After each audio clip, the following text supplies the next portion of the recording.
This is Trekland HQ version 2, and we are live. Oh, Star Trek fan fights? Meet your cousin, the Pitt. Today on Trekland Tuesdays Live with me, Dr. Trek Larry Nemechek, coming at you here from the heart of Trekland through Portal 47. And yes, your Portal 4, TreklandTreks.com, our day tours of location film sites for Star Trek around Southern California. And also, as you may be seeing around the net, the countdown for the final sign up for the big multi-tour that Geek Nation Tours has me. We haven't done this in 10 years. Terrace and I have not done Exploring Trek Sites, hashtag LA to Vegas, in 10 years. I hope we make it this time. We still need 6 bodies to be aboard. It's an awesome trip. It's the week before Vegas convention, except you don't have to go to the convention. You could even get off with us as we leave LA. But check it out at geeknationtours.com. We're really hoping that it makes this year. It's a small group. It's more than 20. How is everybody? I hope I'm thrusting on all cylinders here. Everything looks like it should be good. We're in fallow times, in between times. It's funny. For some reason, the shows are done with Fresh Trek, and yet the internet keeps popping and bopping. And I'm not just talking about one of the auctions of recent material. It turns out there's 2 auctions. One is PropWorks dealing with Discovery and Short Trek's material. That's there. Then also that Toronto place is in the middle of its auction right now. Did you know this? Yeah, it's 403 auctions. They're in the middle of bidding right now. Things aren't going for much, but you can check that out. 403auction.com/auctions. Well, just check for Star Trek there. So that's piddling along. What's been more interesting is we're getting quotes from people. We're still in the post-mortem about Academy. And if this is sounding, but as we talk about Academy, I totally this month, stumbled into something exactly the same, but different. So hang on. Yes, I'm talking about the title here. But before I go any further, I want to say hello. Hello to everybody. I hope we're on all frequencies. I'm having slow income on the chat here. So I hope we're not having, good Lord, I hope we're not having today of all days. I'm showing good to go with everything. So let's, everything should be good. A little later than usual, but I hope everybody's here because this is the time of day, supposedly, hopefully, planned-wise, that I can get Europeans and everybody else around the world in with us. So welcome to Trekland Tuesdays Live. We're hoping to bring you a little sanity, clarity, and a bigger picture in all things Star Trek. I hope that's for real. It's interesting times we live in. And I've got an interesting bunch of people here. If you're new to Trekland Tuesdays Live, let me just say, jump in the chat. Let us know where you're coming from. How's the weather? How's the Trek? How is everything with you? If you're lurking along, that's totally fine, but feel free to pop in whenever you want to. I'm going to talk about my topic today, take a micro break, and then I will go back and back scroll. Last week was the first time I did not get all the way to the end. I may have basically got there, but we just kind of exploded with chat, folks. It was a chatty day, I guess, apparently. But no, we'll dive into the chat even as I right now appear not to be looking at it. I will back scroll and do it. So if you're a newbie, you need to know that. If you're a newbie, you also need to know that please go over and watch us on YouTube. And while you're there, like, subscribe, do all the things, ring the bell so you know what's coming up next. And engage over there. That's better for me for metrics. But also, you see all the comments there. You also do on Twitch, but it's not as hot a thing. If you're only on Facebook, you're only going to see the Facebook comments, and that can get confusing when people are cross-talking. So, yeah, please go over to YouTube and watch us. And look, if you're watching YouTube later, well, howdy do, kapla, Jolan True, all that stuff. It's not live now, but make sure and leave a comment if you could. You can keep the conversation going. My God, some of these things rattle on for ages. And maybe some week you can join us live on a Tuesday afternoon. But yes, by all means, sound off here if you're watching later. Because this is, today, gang, crew, whatever you are, okay, number one. As Star Trek wound down, and we're always on the hunt for shows to watch and stream, especially on the channels that we're already paying for, I had watched the chatter about this flying through the Ethernet. My attention is with Trek, and not just the Trek shows, but the big picture, which is hysterical, watching these other podcasters, YouTubers. I guess we don't, not so much the rage baiters now, but the nice baiters. I don't know what you call them, but people are all caught up in the mill of their YouTube income, and they got to keep going. I touched on this last week. I talked about the bored clickbaiters. People are needing to put out videos every 5-10 minutes. It feels like basically no new news. Stay tuned, just to keep the numbers going and the wheel churning, and that's fine. Better that than the toxic tubers of yore, who are still out there. But it's just kind of funny that some people are in this trap. Now, I'm not making money from YouTube because I don't feel the need to be on with you every 6 hours, even though I love you. And we have other platforms. I got Portal 47. And again, I thank everybody who's on my Patreon here, which is meant to be like an entry-level version of coming on into Portal. And just masses in a way that you're familiar thinking about Patreon, right? But it's so funny watching these people out and reacting, and, whatever Bob Picardo says or Frake says or different people about post-morteming on this. Until we get, as I said a couple of weeks ago, until we get actual metrics, Paramount Plus knows what it is. You're kind of getting the feeling that the constant bashing from one quarter didn't help. Bashing beyond just mere criticism. Okay, but that it was a number. I don't think the numbers are like 40, 50,000 a week we're watching Academy. That's ludicrous. There's more Trek fans in the world. But part of this is a function of being on Paramount Plus, which still, and not promoting on other streamings. So that's still a factor, the same way it was they wouldn't promote Enterprise other than on UPN. It's that same kind of, dynamic, and seeing people react to that. But what's really crazy is, in the bandwidth of always looking for other series to watch, Better Half came across The Pitt in the last month. And yes, I know it was out there last year. Season 1 was a hit. Noah Wyle, others in the cast just won Emmys.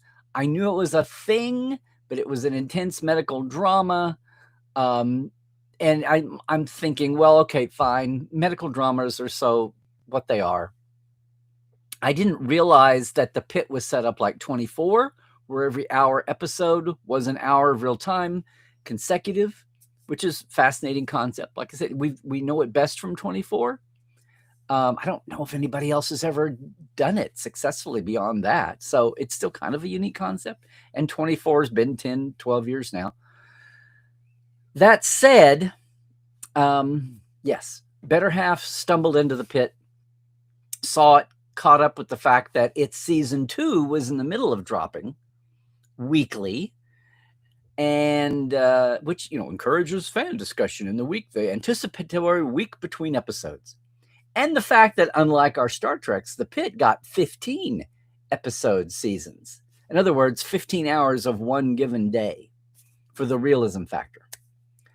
And when ER came out, it was every generation has the hit show set in real world that's supposed to be it's the police, or it's the medical, you're sitting on the edge, you're riding the rims with the characters, and they're doing it's like the first, 10 minutes of Saving Private Ryan. It's just an intensity as part of the attraction. And of course, police procedurals or medical, there's a high bar of getting it right, getting the technical reality right. And so, boy, your police consultants, your crime consultants, your sociologists, and in this case, your medical consultants and mental health, and yes, and maybe social justice, they'd all better have a high bar because it's flying so thick and fast. It's an intensity, it's a detail, a density that's part of the attraction, as well as the human drama of the characters. Okay, so yes, we got sucked in. We timed our watching so that Janet hates most things binging week to week. She'll do it with the Death in Paradises. But most of the time, she wants to let things go, even if we're paying for it already, let things go to be able to binge on her schedule. 1 a night, or in the case of the Pitt, we did 3 a night. Did 1 to start off, and then after that realized we could take more, and 3 was about our limit. It's not just about endurance. With that show, it's about you got to stay on top of the details, and you don't want to get too audience-y with it, but when random things fly by, yes, it might be a foreshadowing, although foreshadowing feels like such a 19th century word. It's a detail that's going to get picked up later. Even if it's not a major plot point, it may get picked up later on the fly, or it might not. But the thing is, in this 15-hour day, it might fly by in the second hour and not get picked up again until the 13th hour. Okay. So suffice to say, yes. And I haven't tweeted about this. I haven't blue skied. I haven't bluebirded, whatever. About our Pitt fandom. And it's just been it sure sucked up the time. It sure slowed work down. Oh my God. Binge manic here. But we got through the first season in time to start watching the second, and we didn't get into the finale frenzy. We were like a day later, watched the last 2 together. So yes, I am now up to speed with all things the Pitt. Or so I thought. And lo and behold, while I'm trying to keep up with our Star Trek melodramas, I come across a headline. Stop me if you've heard this one before. What is it? Everybody loves the Pitt except the Pitt superfans. What? So let me stop and ask, and I'll set this up for the chat when we circle back around. How many of you are watching the Pitt? I even stumbled across a thread or two in Reddit where they're comparing the Pitt as a show to the best of Star Treks, and someone having a self-realization that, and basically saying that it must be the competency porn. Now, there's a little more character interaction drama, although it doesn't, older days when shows just move slower, including today. Other shows that move along more at a normal pace, they're not trying to be hyper-realistic, because you've got the subjective, the dramatic narrative of what's the difference between theater and TV and movies and real life. It's subjective chronology. It's a subjective compression. Real life is boring, unless you camp out in an emergency room. And even then, most emergency rooms do have lapses of time. There's never a lapse of time in the Pitt. Almost never. But, the conversion of real life to a dramatic narrative, a script, is a selective, you might have a half hour go by of subjective concurrence, and then you skip 2 days, or you skip an hour. It's whatever the author needs to convey the story. It's not trying to be a transcript of real life. It's not trying to be a security cam video of real life. And that's what the Pitt tries to do. In one basic, even 24 was hopping around the globe, the country.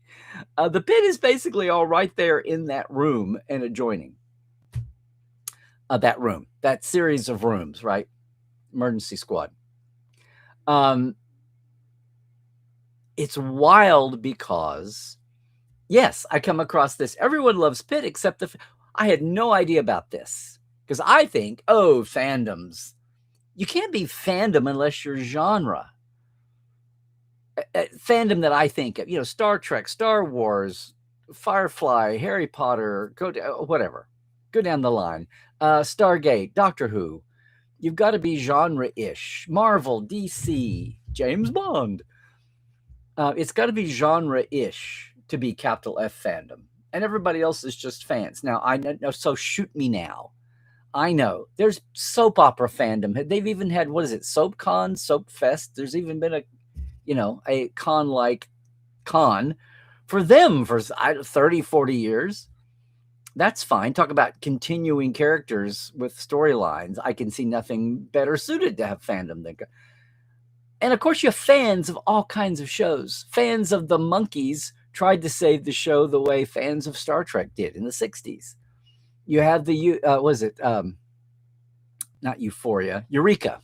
Euphoria? No, that's another show that is not needed saving. No, Eureka and the Nuts, right? I mean, you have famous, to this day, you still have famous shows on the bubble. Oh my God, Northern Exposure. I can make some more modern ones. But apparently, unbeknownst to me, not following the Pitt and having my hands full of, I don't know, we've had our own little no small amount of drama around everything Star Trek the last couple of years. Apparently, the Pitt fandom has been the same way. And apparently, as I saw some Star Trek fans self-discovering, just talking about it, some of the same appeals of Star Trek are in the Pitt. And yes, hopefully you have greatly drawn, well-drawn characters, intriguing in their interactions. You have an amazing, talented cast to bring that about. You've got some thought behind in writing.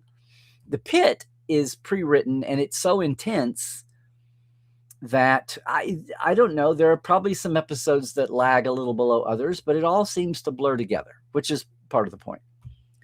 But the point that I keep saying, I've stumbled into a whole realm. I'm looking at these headlines. Everybody loves the Pitt except the Pitt superfans. Noah Wyle, right? Amazing. I didn't watch ER either, but I knew what the appeal was back then and its intensity, especially the first few years. And as someone pointed out here, some of the other medical shows are not as intense on the medical part. They lean more into the character drama, the character interaction, because it's TV and it's about the characters. Here's a Fox News online. Noah Wyle, the star and a co-executive producer, and who's written some scripts. Noah Wyle faces woke fandom meltdown over patient safety in the Pitt finale. Apparently in the season 2 finale, apparently I saw it myself, there was a concern because it's revealed that the surgeon who's supposed to take his place on his 3-month sabbatical, which was also controversial, apparently has had seizure episodes. And she's kept it secret because she didn't want to wreck her career, and she thought it had been resolved with medication and just time. And then she starts to have not seizures full blown, but just space out moments, which if you got your hand on a scalpel in somebody's body, or you're hanging onto their organs with your own hands, or you're timing, or you're giving directions, having a space out, even for 5 or 6 seconds, can be life critical. So there was a moment where Dr. Robbie, Noah Wyle's character, is dressing her, is apoplectic, that she's hidden this until she got a handle on it, and she's supposed to be his replacement while he's gone 3 months, whether he'll really be gone. That's the whole thing. And apparently there's a debate about whether he was some people are saying that he should be respecting her rights. It's an ableist thing. And there's a debate there, but no, this is patient safety. And no, she's, functional, and you shouldn't, what could, and anyway, that it's a woke issue because it's an ableist woke issue. And that's a controversy, and also a controversy about another. Anyway, that's on the surface. Can everyone just be normal? Noah Wyle, Chappell Roan, and the wretched rise of toxic fandoms. Here's another. This is that I thought was really reasonable, that I want to read from in a minute. A blog. We actually do have to talk about the Pitt fandom.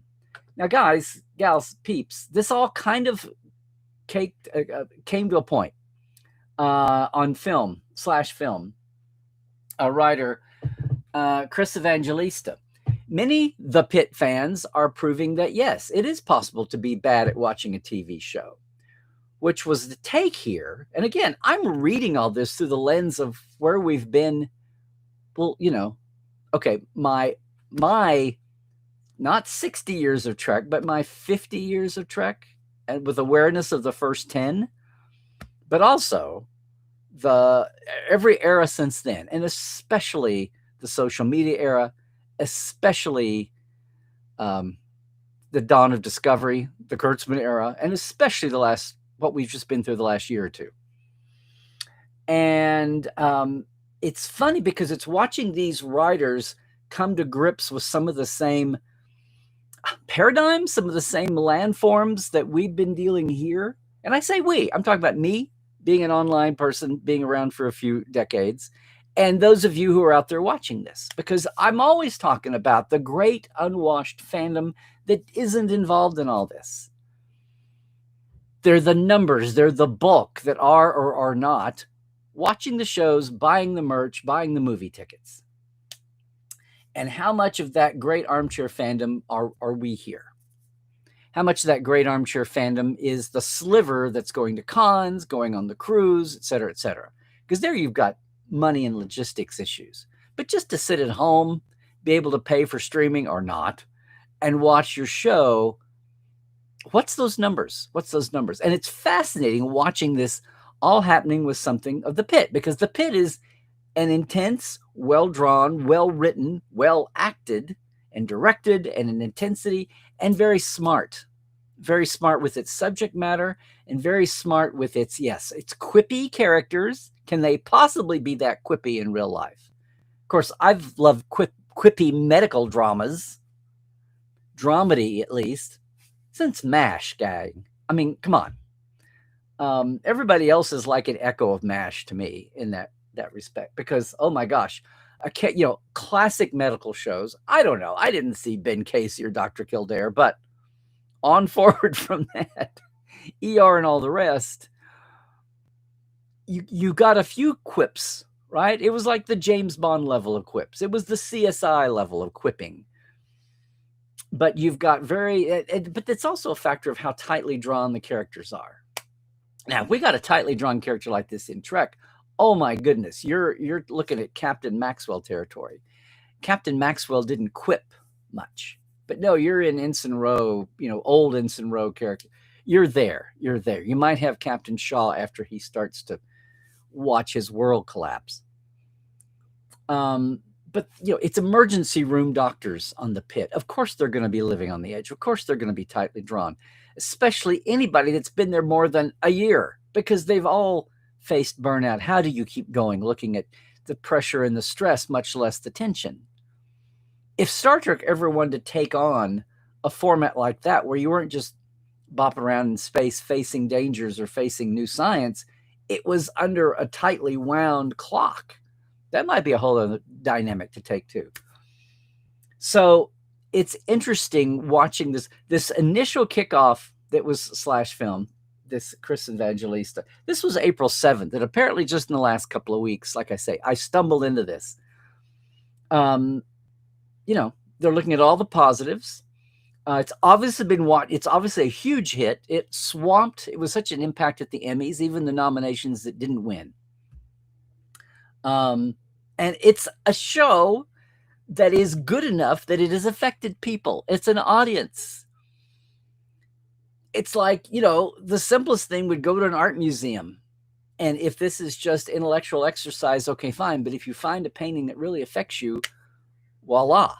And you find another one, and then you find that artist, or you find that writer, or you start noticing, Dorothy Fontana in those credits, or Gene Kuhn in those fan credits, or Ronald D. Moore in those credits. Whatever era, whatever you're doing, or even directors, when you become a savvy fan, you learn to start following them. And then your appreciation and even your criticism, your expectation bar goes to another whole nother level.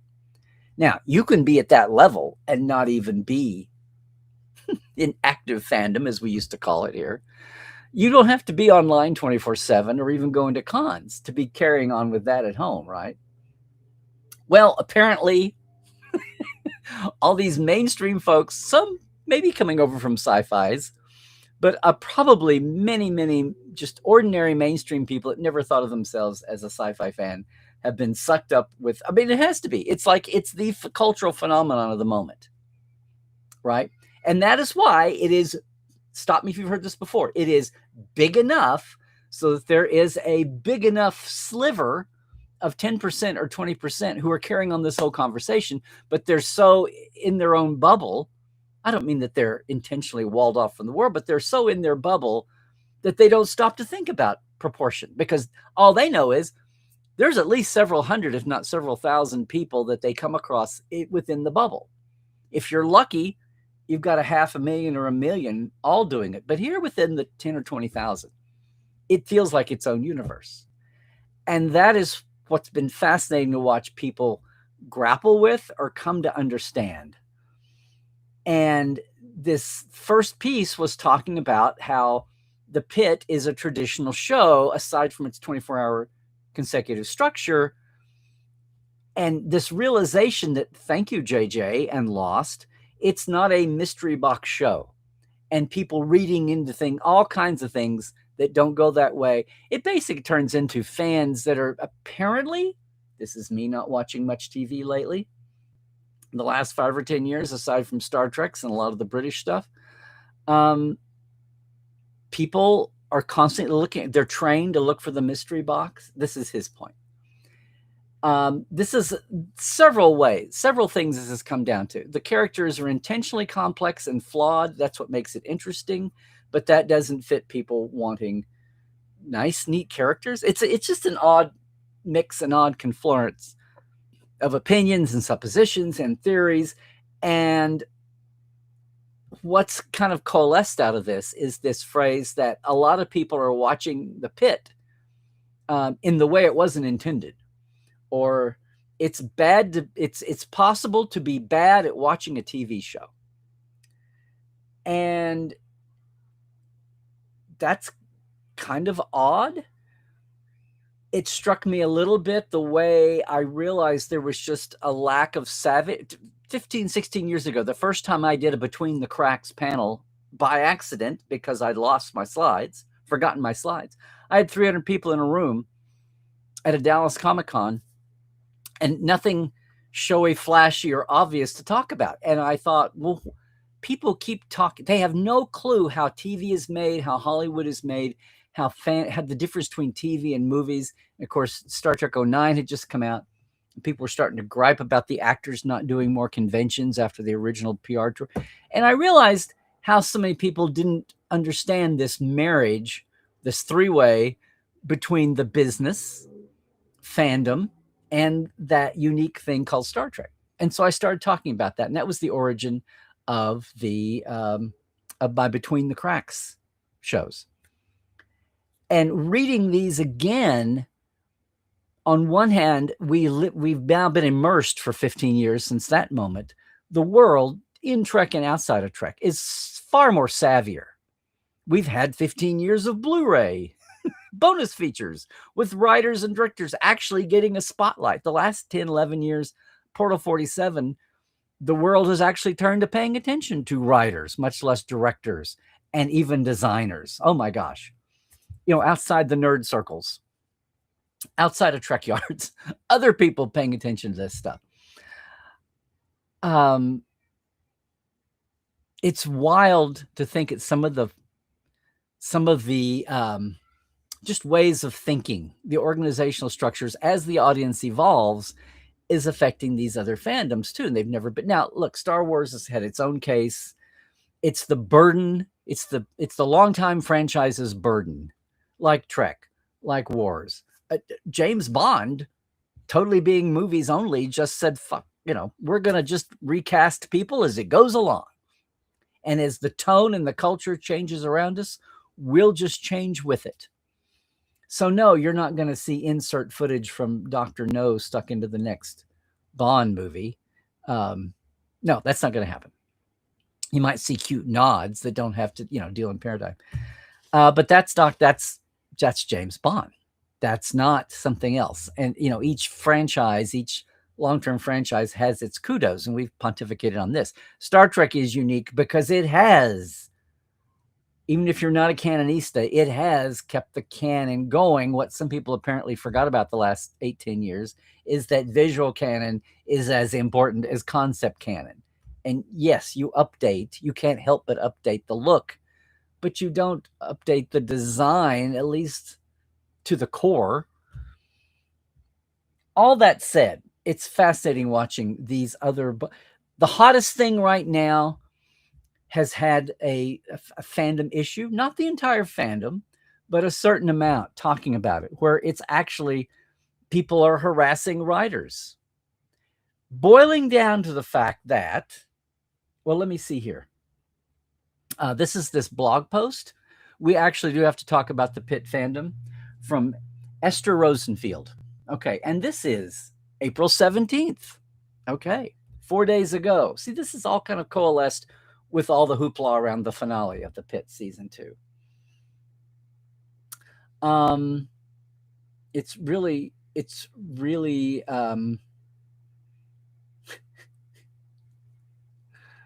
I'll refrain from spending too much time recapitulating the drama surrounding the Pitt's fandom. Oh, this is interesting. Fandom can be fun. I've been part of some of them in my life, and if I told you which ones, I would be too mortified to show my face on here again. Oh, I don't, maybe My Little Ponies, maybe a brony, I don't know. At a certain point in my life, though, I started to realize that being a fan of something was harming my ability to think critically about it. Fandom is a space where being histrionic is encouraged, where the quilt of community is knitted with emotional outbursts, where hierarchies are assembled based on who demonstrably cares the most. Oh, I'm more of a fan than you are. I don't mean to moralize too much. It's not evil to be part of a fandom. Some works are designed to foster such a reaction. The Pitt, I think, is not one of them. This is a loud, opinionated, particularly intense fandom. Yeah, hold my beer. That seems constantly at odds with the show they ostensibly love. They hate Noah Wiley, who created the show, and Dr. Robbie, the main character. They constantly whine about creative decisions doing perceived disservice to their favorite characters. They turn everything into a moral test, and a test the show is failing. They claim to be falling out of love with the Pitt, but they keep watching. What explains this behavior? And she's saying the Pitt doesn't seem to be well built to support that. Part of that is because people keep falling down on the real world structure. I would say that might be akin a little bit to the fact that Academy people kept forgetting 32nd century, not 24th century, in some of the suppositions. But what they're talking about is basically people, it's so intense and it's so appealing, and people have gotten so passionate about it and love the show so much that they all take in the characters and situations themselves and decide that they know what's going to happen next. It's their headcanon. Headcanon to me is what you use when you fill the gaps that you don't get, but apparently these people are like driving the show.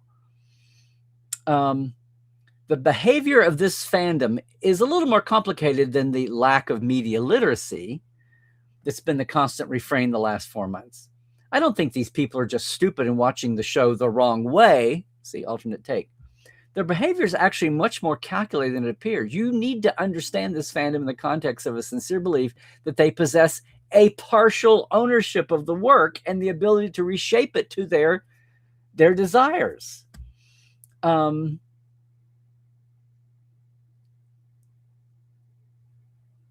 Anyway, talking about how the show itself is not writing its characters correctly. The fans believe they have the power to make those changes. They think if they post hard enough, they can create an environment so hostile the Pitt showrunners will be scared into submission. This is hysterical, considering the fact that the scripts were written months, if not a year, before the audience sees it and reacts in real time. Sound familiar? They think if they post enough spurious stuff that they'll punish the lead. They think if they make the departure of this one character an issue with moral dimensions, then they could reverse the decision. They hate the pit as it is, but they see it as fertile ground for something they could love. They feel that the obsession they demonstrate for it means that they are owed access to the levers of creative power. It's easy to mistake fandom from being the only way anyone is engaging with the show. It's easy to feel like no one would care about the show if not for you and the people like you pouring endless passion and time into it.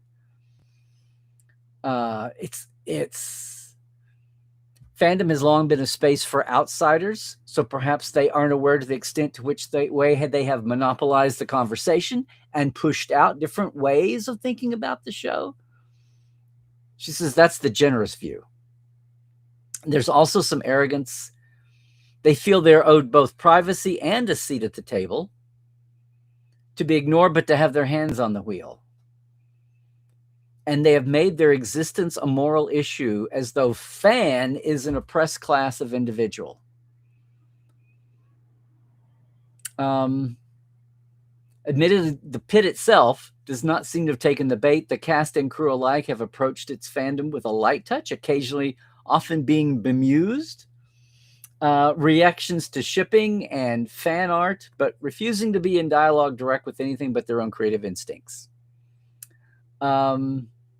Lesser artists have destroyed their own work by trying to appease fandoms out of a misplaced sense of obligation. In reality, it's rare that a show's audience is largely made up of people who engage with it in a fanish way. The Pit didn't need a fandom to build its audience. It isn't needed to be good. Now its fandom claims they're done. It's this idea that, again, this sliver of the Pit's fandom, stop me if you've heard this before, it's great. It's only a product. If the show wasn't good, no one would care to this degree, right? It's the good news, the bad news. The good news is you are so well made, so well crafted that you've got all these people caring about you. The bad news is that you're so well made, you've got all these people caring about you. And care is a big spectrum. And over here on this end of the spectrum are the people that are bridging into ownership. Or again, everybody, say your opinion, critique the show, whether you're a professional critic or you're an armchair fan. But this is social media.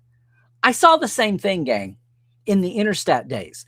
Letters, stamps, paper, once a month Interstat. I saw the fan fiction leadership. I saw the zine leadership going on and on and on about how that faction did not accept the third season because Spock had been bastardized in Enterprise Incidents and in Cloudminders. Spock would never talk about sex with other non-Vulcan women, much less even Vulcan women. There was such a hate campaign. Part of the core about the third season is trash. I mean, you could critically conceivably make points about that most of the time. But this bit about I'm not accepting it, it's the first time we've had, let's reject this whole thing out of whole cloth. There was a chunk of fandom, maybe outsized because they were writing Interstat and they were loud, and the vast majority of fandom in the 70s and 80s had no clue this was happening. Again, that bubble they're not gatekeeping the walls. It's like if you're lucky enough to find your way in, you may hear about this. But in the inner sanctum in their world, and the people that were sounding off in this forum, which was free to anyone to get into, but this was a burning issue. And I don't accept the third season. It's exactly what we have in Ways and Means today. It's when people, Star Trek was the original franchise that had ownership by fans, because fans could say, Paramount, you would not have made all this money from the movies to the next gen, the spin-offs, and yes, even now. None of that would have happened if we hadn't saved your show in 1969, 1968. Star Trek was really groundbreaker for that. You can beat your chest over the history and the historical monuments, but we have to live in today. I just like for the history to be maintained, the awareness.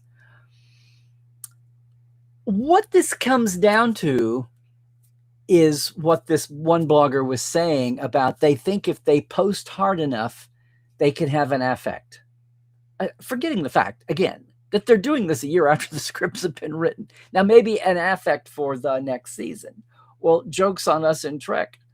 The new seasons have already been written and filmed, much less written. So whatever you think about it now, the ship has sailed.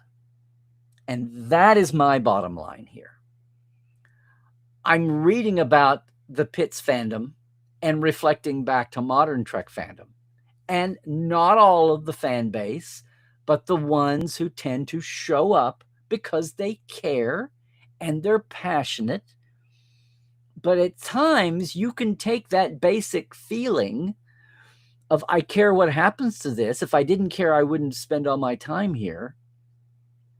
I mean, some people say, I care about this show. I'm going to devote an hour to it a week when it comes out.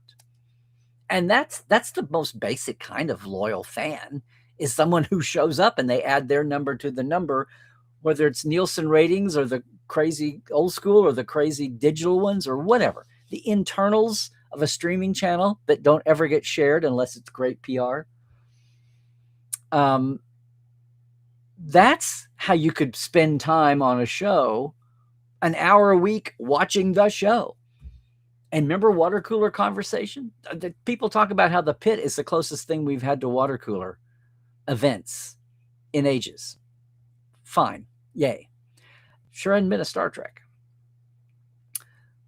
But it's still a spectrum. The noisy, but I'm not knocking them for being noisy. They feel that's where they go express themselves. That's fine. It's just for the rest of us to put it in perspective and realize, as I keep saying over and over, that's not all fandom. It's just the ones who have found the places with a microphone to speak up.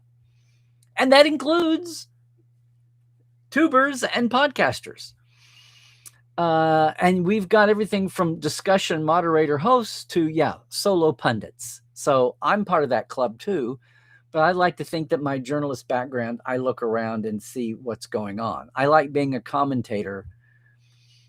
I don't know. It's a touch of who watches the watches, who watches the watchers. Gang, the first year I did this, I posted a first year again on YouTube, Trekland Tuesdays Live, called Russians, Robots, and Reflections. And it was about the USC grad student who put out the thing, trying to take down the noise amplitude factor to actually look at numbers. And they used Rian Johnson and Last Jedi and a Twitter 6 months before and 6 months after the movie released, and tried to put what I kept saying, actual metrics to this instead of just appearance and amplitude. And I had another one.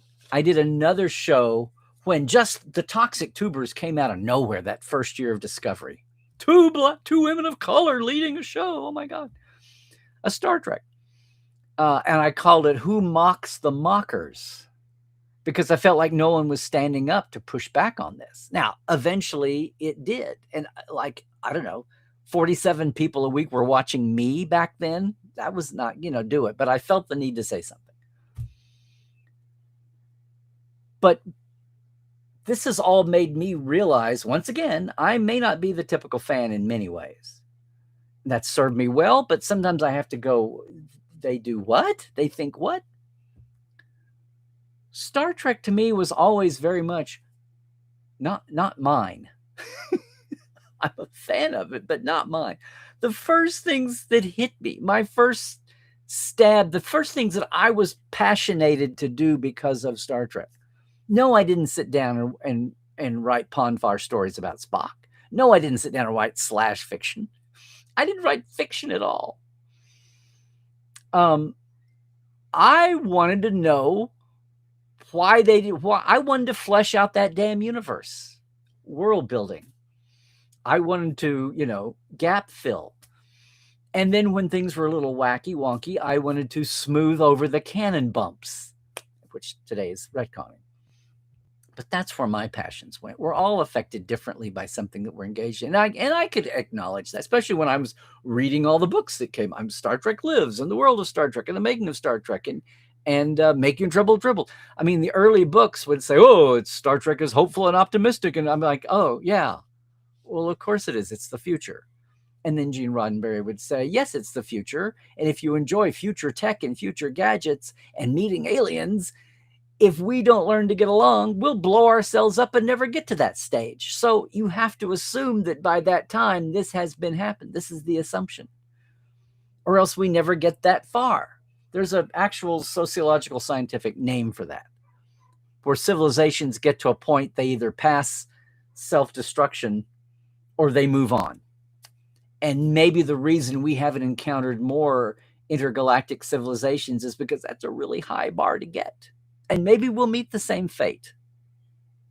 But if you enjoy thinking that we do get there as a commentary on events today, the hope, the faith that we're going to get over this shit and live to be star travelers, and not just taking our colonialism or our aggression into space, but actually being listeners and peacemakers when we get out there, as much as we can do. That's the backbone of Trek. It's not always stated out front, but that was the intention. That was the subtext. And everything since then basically adheres to that. But if you didn't like the specific direction of a show, or you had a problem with something, you just critiqued it. And look, we know the problems that creators have had, whether it was budget, whether it was infighting, whether it was irritations between producers and actors. We all know now why Gates was fired and then brought back, right? We sadly know why Grace Lee Whitney, why Yeoman Rand went away. She was assaulted by a producer at Desilu, somebody in the studio.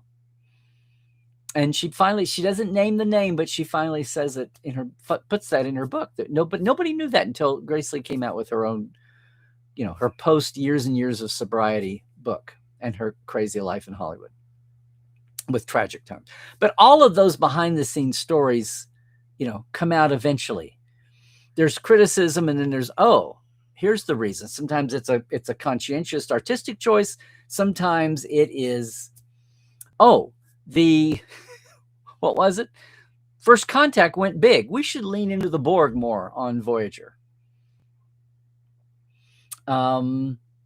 Yeah, we're going to launch Voyager with Maquis. Hey, DS9, stick the Maquis into your story structure. Ira, what? We have to what? We were building this way, and now what?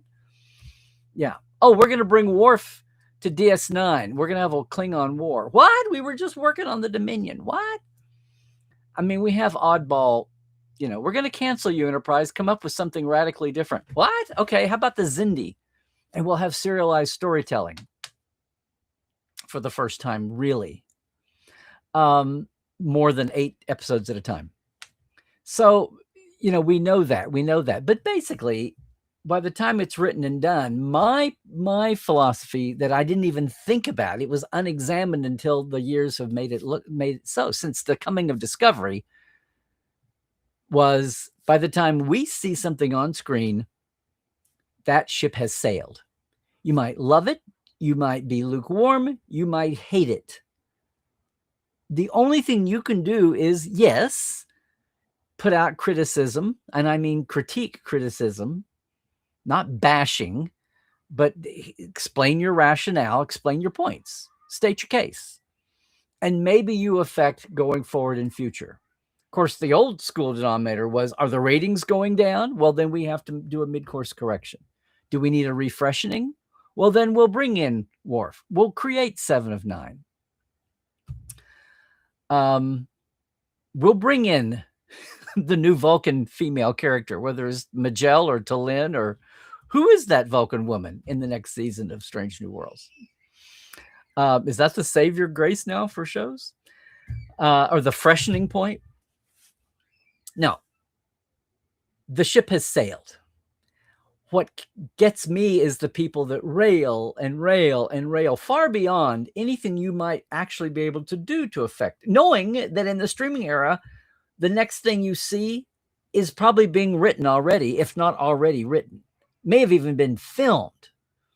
Again, the downside of streaming era with this huge gap. The old days of where if you didn't like the opening of a season, they were only halfway through writing it. By the end of that season, you might have, if the world speaks as one, audiences, fandoms, you might have an effect by the end of that season, that 26 episode season.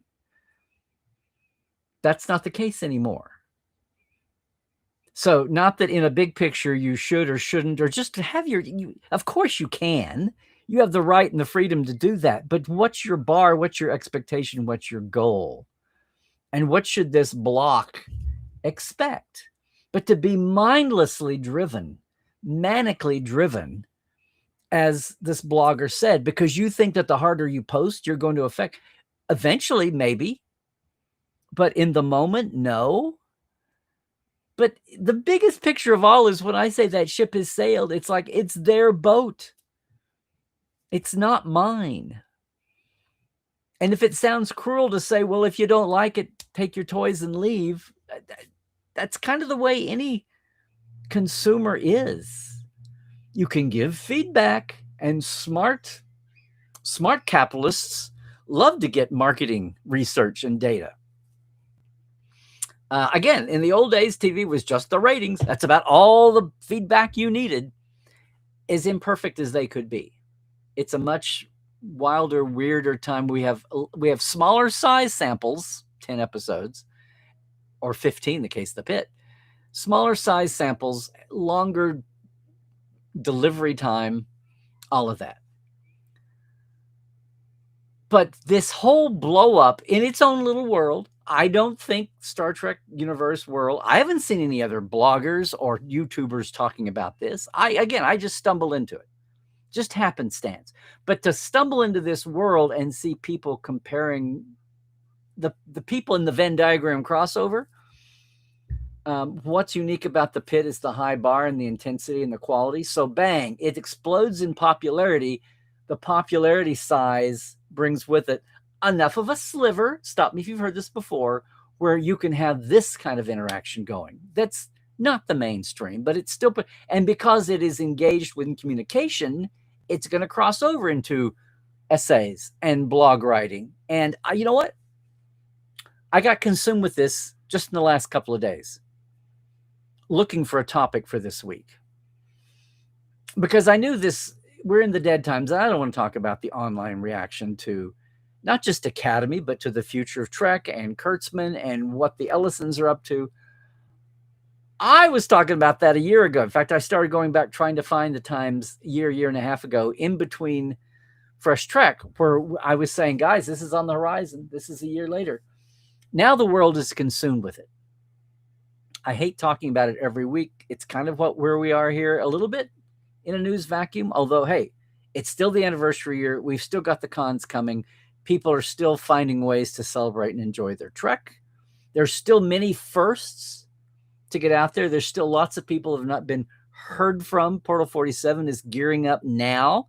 They've kind of been released from suffocation in a lot of ways. The not active show, and maybe some from the active shows who have passed out of being active. We're hoping to do that. And again, that's Portal, which is, I know, paywall. The world doesn't see what we do in Portal unless you're there.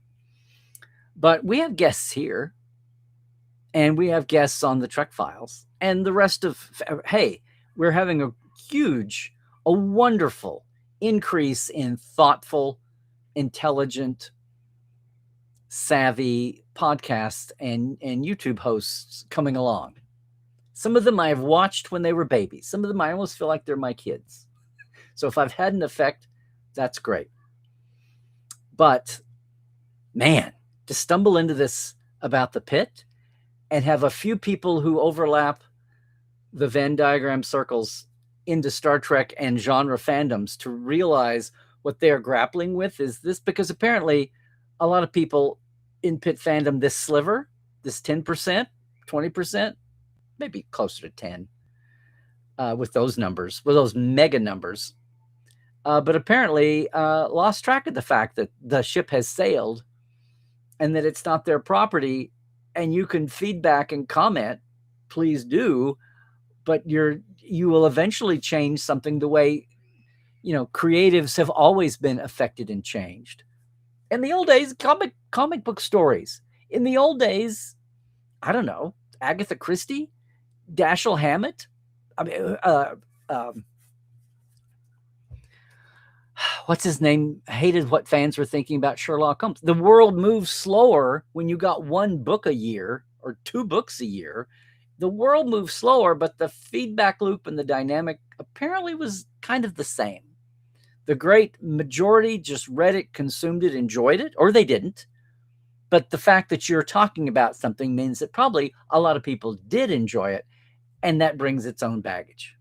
It's just that we're in a world now where we've got this amped up communication rate and amplitude on steroids with socials and 24/7 carrying the form around in your hand, in your pocket.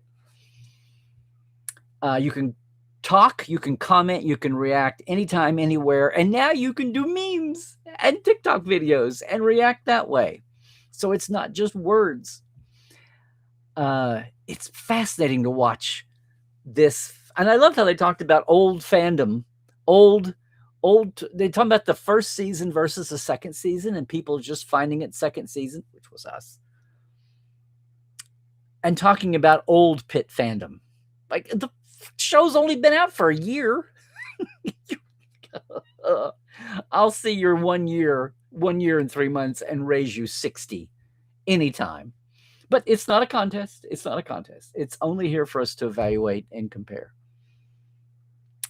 But apparently we've got a chunk of this fandom driving this public conversation who are grappling with the concept of they don't own the show, much less have a chance to write for it. It's been renewed. The Pitt's been renewed for a third season. You won't see that until January. Characters will come and go. Characters are set up to be coming and going already. People are leaving. They're dealing with burnout. And the other part of this whole conversation is the Pitt gets into, yes, social and moral dilemmas and justice. They've had a story thread that had to do with ICE. They've had story threads with harassment, with drug addiction, and the dynamic of both medical care and just on the job. There's really deep subtext here, a little bit about gender. There's been some bits about religious tolerance, intolerance, differences. So it's not purely just personal drama and medical intensity. There's some social issues here, and people talk about those. Stop me if you've heard this before. Wow.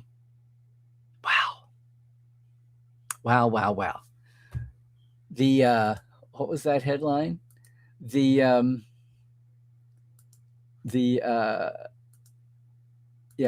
Pitt. There's another piece here that was in a thing called Pajba, the Pitt, fandom squabbles and watching a TV show wrong. Again, I got to say that people who forget that it's 1 hour slices consecutive through a day reminds me a little bit of people who forget that Academy was the 32nd century, not the 24th century.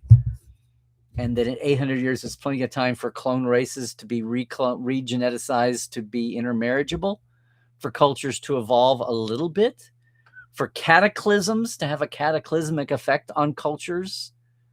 To, in other words, get out of your comfort zone, your post-Dominion War comfort zone, and shake up things, which is dramatic storytelling. There's a piece of this I'm reading in some of these pieces about people who are just upset that characters are gray and nuanced, and 1 minute they're heroic, and 1 minute they're just a bitch or an SOB, and the next minute they're heroic. And that's reality. That's not manufactured plastic characters. That's not melodrama. And they're angry when good characters have bad characteristics. Did we get there with Trek a little bit? They also seem to be, for all the savviness of the modern era with media, they also seem to not be familiar with the idea of arcs and that the first time or two or three you meet someone, they might be troubled, having a bad day, just receiving bad news, or they've been done dirty and they feel like doing dirty to other people. But by the course of, in this case, a 15-hour shift, by the course of a shift that can evolve, if you're being in the intensity of the moment in an ER room, you're being bombarded by something different every hour, not a fake structure for TV. That can happen every 45 minutes, every 2 hours. It's there. That's more real than having the same plastic person running around like a little army soldier, looking the same, being the same. And that's what maybe for Star Trek, maybe one of the biggest challenges of some of these, the serialized era. Now, I think some of the first years of Discovery and those first 2 seasons of Picard, they were so, I mean, you could say they weren't good. Well, I think it's just people trying to get their arms around how the hell do you write Star Trek in that format. And the more the years have gone by, the easier and better it's gotten. And even what constitutes a serialized story, how heavy-handed is it in the overall, in the pipeline of the action of an episode to episode, how much is taken up by the story arc of the season or little mini arcs, and how much is a character arc versus the overall plot arc. I think that was something about Academy that people missed. I think that was, I Swallowed My Comm badge was in there to show how green and nervous people are, but also that it's the first time for the rebirth of the Academy at San Francisco, because there'd been a little mini Academy over on the Federation HQ station. But something I thought people lost in Academy was the fact that this was coming back from a deficit, a huge hole. And people, this is trying to get back to a way that had been disrupted for 120 years, more or less. It was only still, after 3 or 4 years, coming back from that. You have to go back to the Middle Ages and the Dark Ages and the plague to think about, look how fast Germany and Japan rebounded, Soviet Union rebounded from World War II and the damage and devastation. All those years, it was horrible for a year or 2 or 3 or 4 or 5. The UK took 10, 15 years to, but they did finally. But it was a challenge. So I don't know whether it's a culture or it's a character or it's a cultural character. I could totally see the Academy going people who are micro-focusing on web episode at a time, and that's what you get when you release one at a time. But people didn't get that. Look at people by the end of I could sense it, because I had qualms too. The language all the way through, like, it doesn't make any sense. I headcanoned it the best I could. Oh, it's a revival. It's a nostalgia thing. It's become popular. Look, they all were traumatized by the burn. Cut them all some slack. Cut the bad guys, cut the good guys, cut everybody some slack for what they've been through. And with only 10 episodes in 10 hours, it's hard to get into that. I wish somehow we'd had a clue that might have been what was going on. But the kids had all grown up a big time, as much as they were allowed to by the end of the season. Anyway, what do you think? I'm just curious how many Trek fans watch the Pitt. And if you had any thoughts, and if you were aware of the Pitt's fandom, Michigas, the way we kind of have lived it, those of us who are online 1 hour a day at least and pick up on some of this stuff, and if you saw parallels between them, or if anything I've gotten it, and believe me, I'm scratching the surface here. I'm not pretending to suddenly be an expert on the Pitt fandom circus, but just reading these 4, 5, 6 pieces here from the last couple of days. And this has all come to a head again with the end of the second season. It's on HBO Max, so yeah, you have to have HBO to get it unless you've got a source. But now there's 2 different days. The 2 episodes are 10 months apart. Second one takes place on the 4th of July. The Pitt is the emergency room, I should have said at the beginning, of one of the hospitals in Pittsburgh. It's has an excellent emergency room, but it's not the most posh or the nicest hospital in town. And they're a designated homeless hospital. They get brought all kinds of things. First episode, well, I won't tease any more than that. There's plenty of room for nonstop, constant drama. So many parts of this have been Bryan Cranston's daughter plays a young doctor with autism, but not in a stereotypical way. And it's won praises and plaudits since she's one of the most popular, Mel. And she's Dr. Mel, and she's one of the most popular characters in the show too, over both seasons. I can't start talking about all of this. We'll go in the weeds. If you know, you know. If you don't, and you're sitting here with no Star Trek to watch, you might give it a try. If you're in that family, if you're in the HBO Max family. And who knows, in a year, if this Warner's thing goes through, we might have Para Warner Plus. What are they calling it? Para Bros, Para Disc Bros. Anyway, we'll see what everybody has to say. I just wanted to, it was fascinating. And at a time when we're kind of treading water here with Trek, I thought it was just a fascinating parallel to look at. When I'm sitting here thinking, the Pitt fandom does not realize that ship has sailed, I went, you know what? Silly me. A chunk of Star Trek fandom hasn't realized that ship has sailed. That show has sailed. There's nothing you could do. The only thing you can do is, and I know this is out there, is let's just wipe out the entire, let's just throw it in the vault. Let's just Batgirl it. Except Batgirl was never seen to begin with.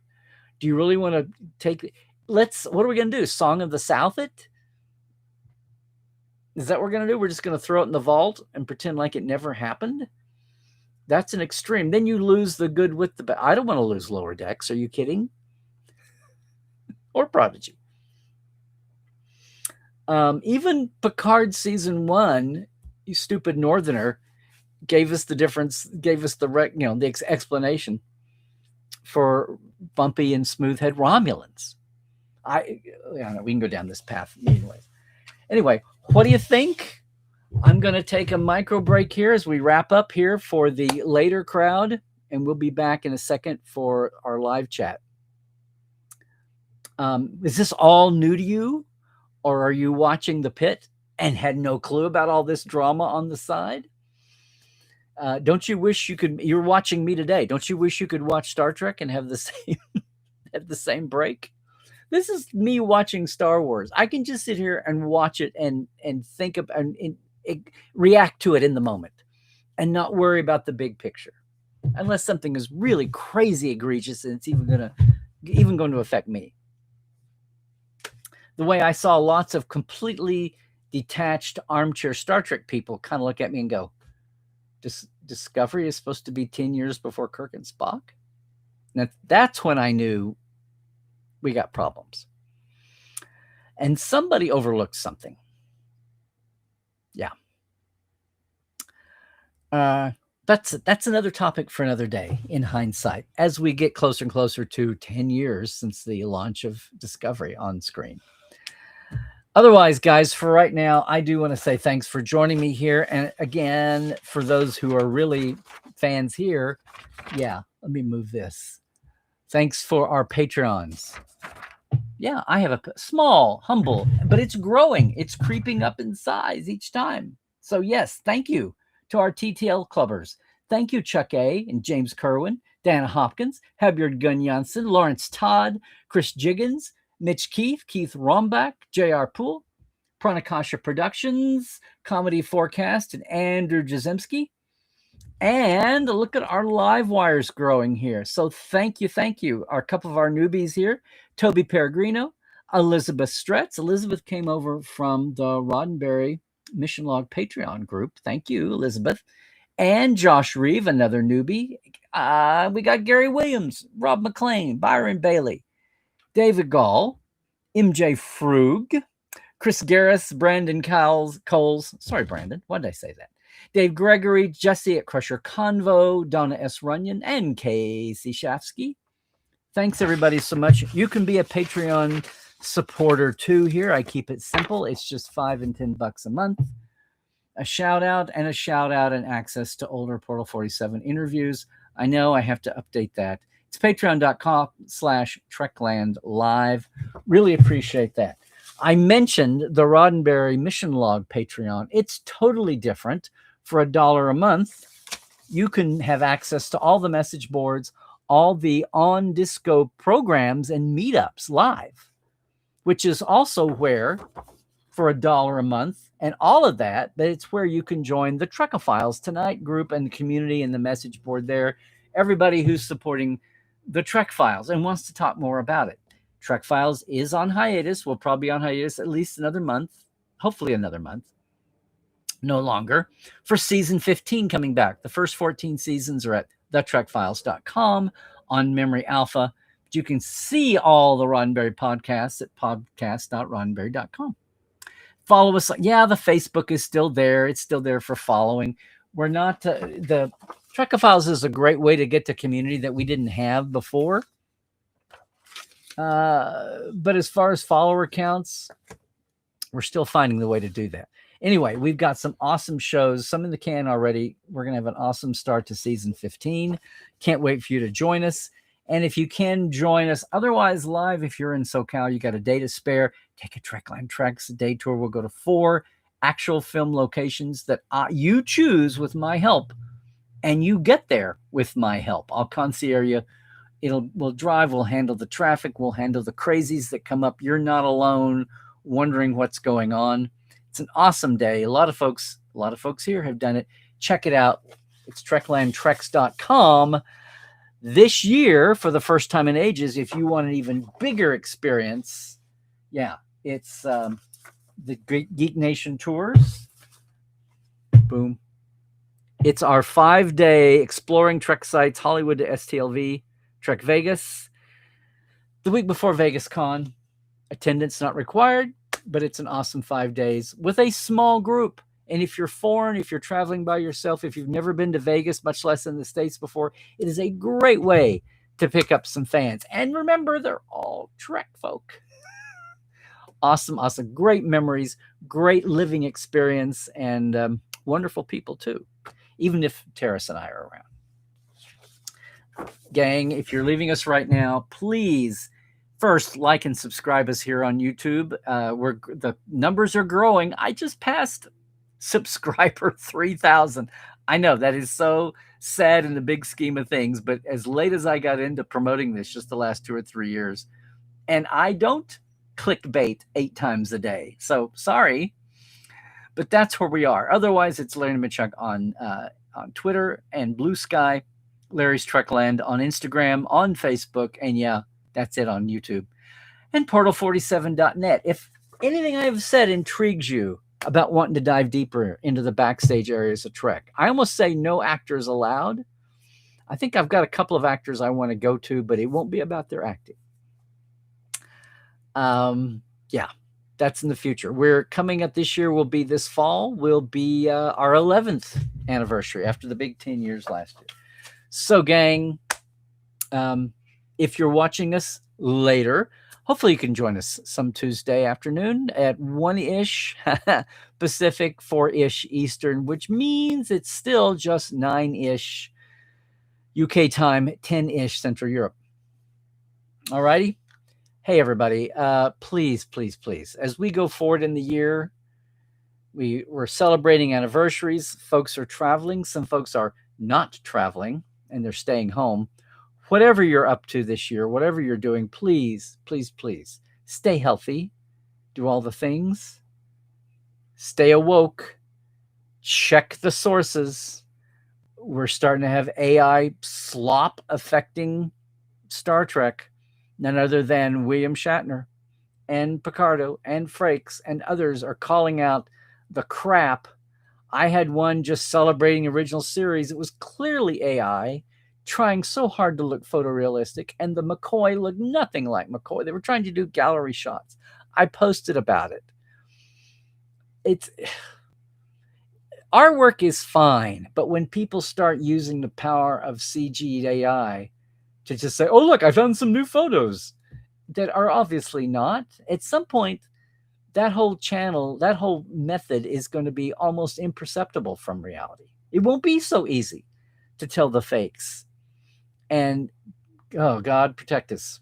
Kalos, watch over us when we get that far. For for now, we got to do all we can to call it out, because people just want to churn the stuff out and not care, whether they're making money or their ego's getting a boost or whatever. You got to be, artwork is fine, but when you get into the not uncanny valley and you can't tell anymore, and you have people who are new to our subject who don't know, and they depend on your seasoned eyes and ears and instincts to let them know, just call it out for what it is. It's only bad for when it's used for nefarious purposes. And that could be just fooling people, taking their money, and at the very least, wrecking a job or two or thousands. See, there's many ways you can stay awoke aside from just socially just. Gang, please. We'll see you next week in Trekwell.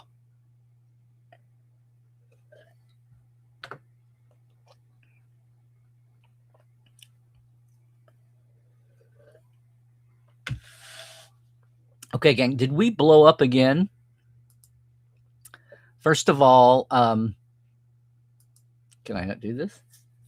Thank you, Astralworks, for jumping in there on the super chat. Gang, I don't think I can. I think I've lost the first. I may have lost the first 20 minutes of the chat here. So, and you all have, we've got, the chat has blown up like last week.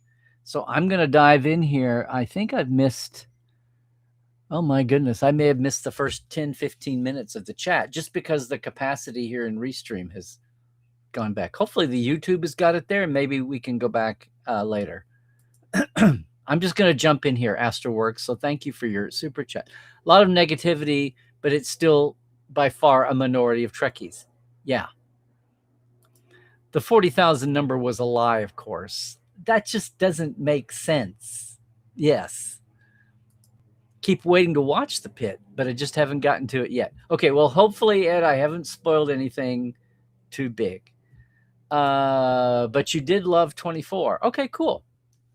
You know, Manny went over and wrote for that. Brandon did a little bit when Star Trek imploded, when Enterprise left. 24 did have a very bushy, like the Reagan 80s. It was a very Bush aughts vibe out of the way there. Yeah. Okay, Mona, just drive safe.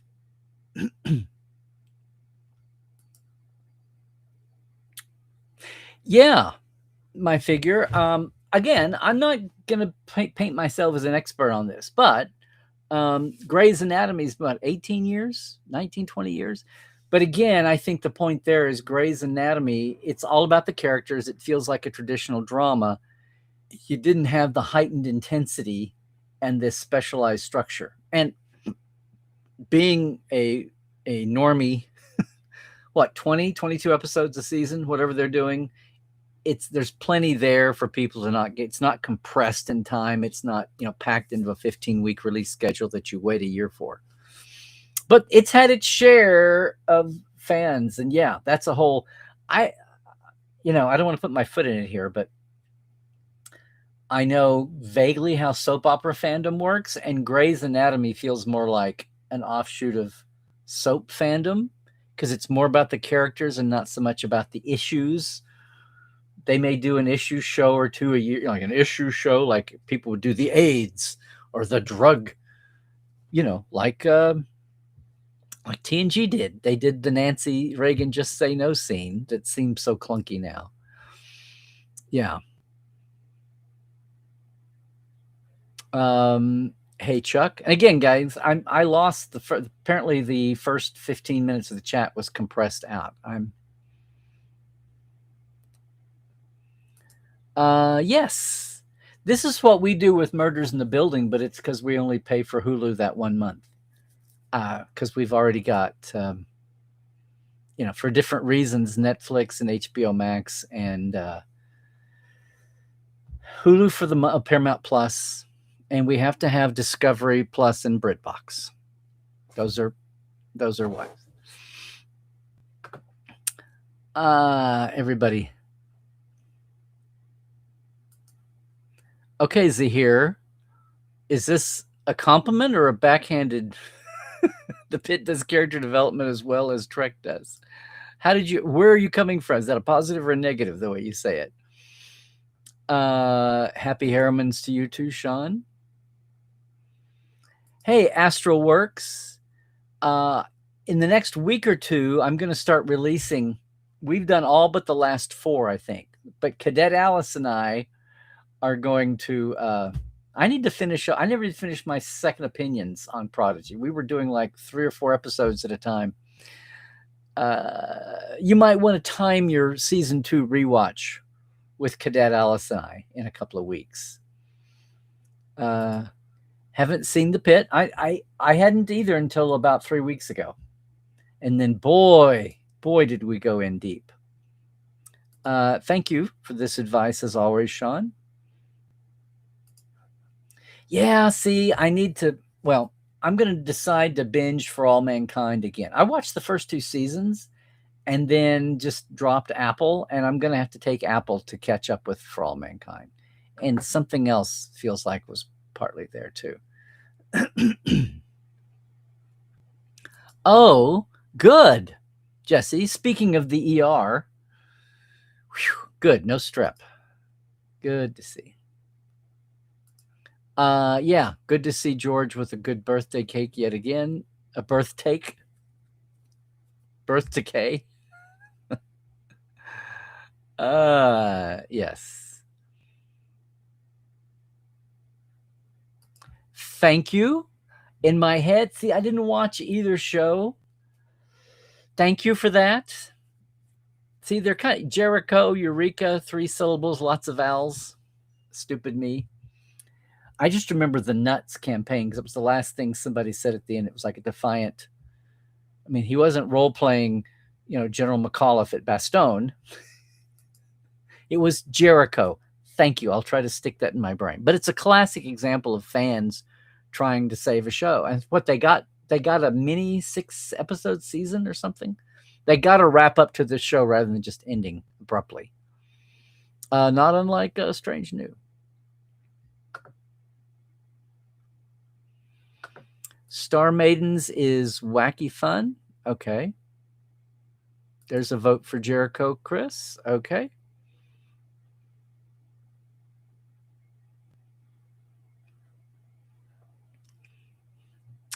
Well, you were fashionably late, Joel. Oh, to Jesse's last night. I was fashionably late to my own show.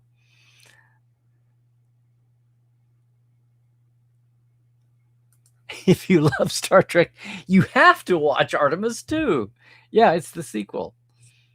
Very true. Very true. Talk about competency porn. There you go. See. Uh-oh. I tried not to do too much.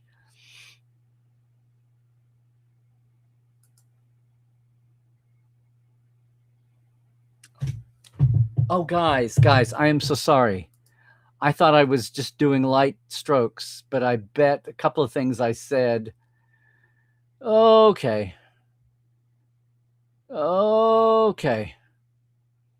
Well, this had been dropping all through the season. Oh, guys, my huge apologies. I'm sitting here thinking I'm in a Trek event and talking about somebody else's thing. Okay, consider me fan slapped. I deserve that. Yeah.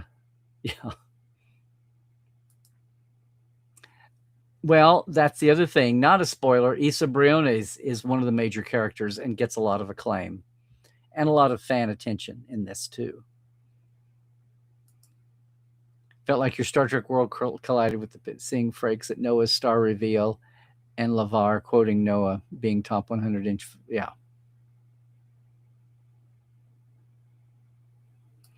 I am so sorry, gang. I am so sorry.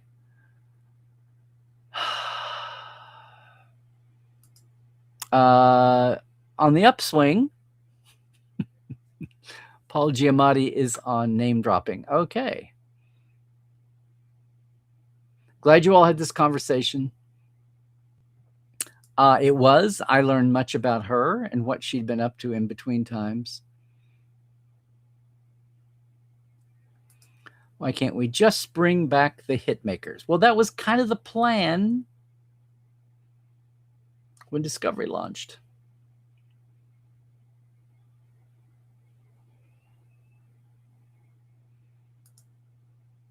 Losing the slides. Yeah. Oh, guys, I'm so sorry about the spoiler thing. Maybe I should edit that out for the post.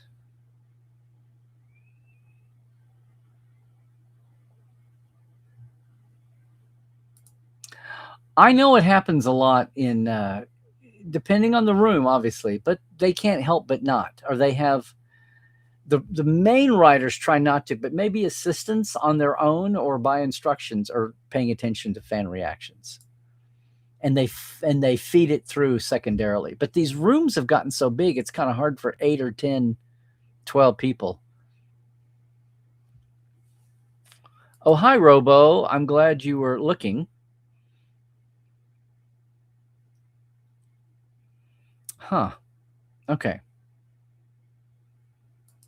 The Pitt fandom sounds like the Pitts. Yay. Hi, Pablo. Were you away because I was spoiling up a stream? I'm so sorry.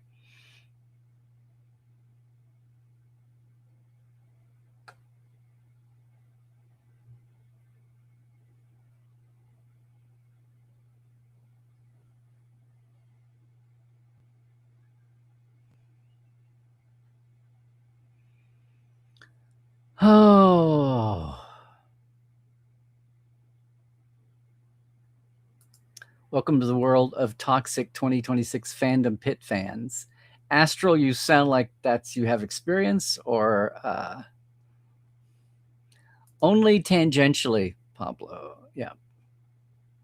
Wow, Randy, you want to see Lost come back? How would you pick it up? What characters make sense? We've been here for 10 years. What are you talking about, Astral? You talking about Trek? Yeah, because we're into the part now where they announced Brian and things. Yeah.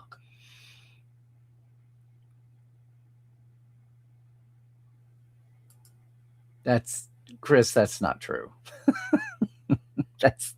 That's not true.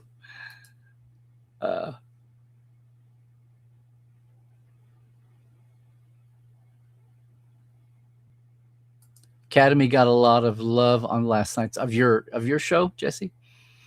Crusher Convo. Devoting your time to it, so I guess people feel ownership of it. Well, involvement is different than ownership. I don't know. You can be an owner of the community that sprung up around it. It's kind of like you could own the mobile home park next door to the Grand Canyon because you all love the Grand Canyon, but you can't own aside from legally, technically, yeah, the government as a park the federal government owns the Grand Canyon, and you could influence decisions made around it. Yeah. The Last Jedi wasn't the issue, it was The Force Awakens. Okay, whatever. It's the one that Rian Johnson directed.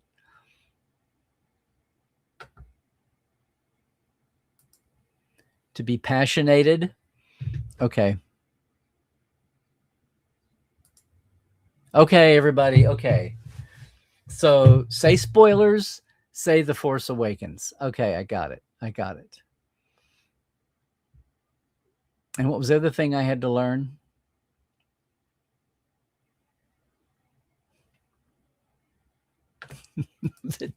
the Disney stuff.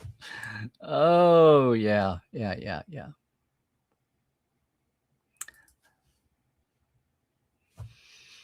Yep. Oh, also now I've created we went from me spoiling things to everybody. We have a raging Star Wars debate now. Okay, yay.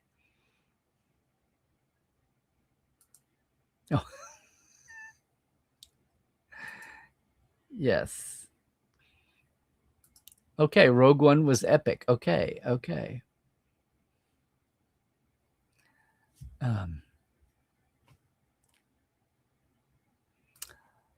Hey, okay, Pedro. Do I remember when Berman and Braga got called by fans continuity pornographers? Braga acknowledged it in a Star Trek magazine review.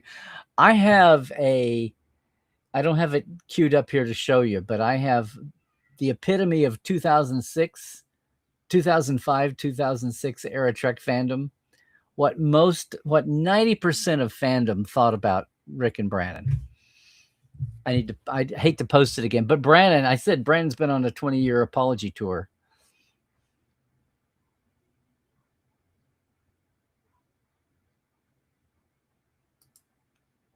Well, yeah, it was all set up, the Maquis and Next Gen. It was all just to introduce the concept before the Voyager pilot, which would be carrying a lot of heavy lifting. So no, they made it. They tried to make it which is smart. That's when you have a franchise that you're running, and it's smart storytelling from one to one. Made worse by DreamWorks running Should Star Trek Be Saved? Yeah.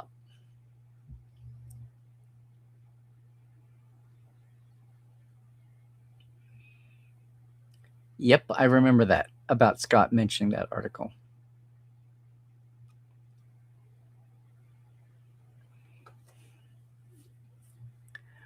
Okay, Jesse. The thing that Trek does better than Star Wars is they focus on multiple stories and characters. Region Rogue One is epic as it had nothing to do with the Skywalkers.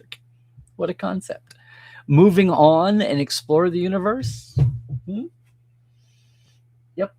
Use the universe. That's number 2 on my hashtags over there. Use the universe.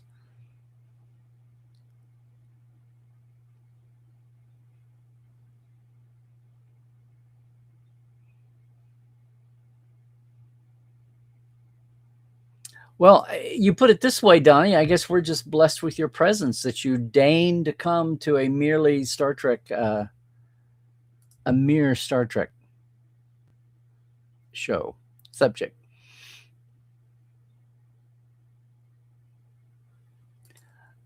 Is this really what it is, Jesse? Fans want Kirk and Vulcans? Really? I thought we'd been past that for 20 years.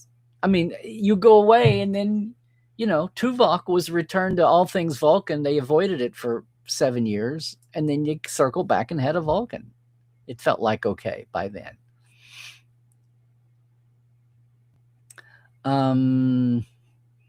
What's going on? So again, sorry we missed the first 15 minutes. Maybe me spoiling the pit slowed everything down.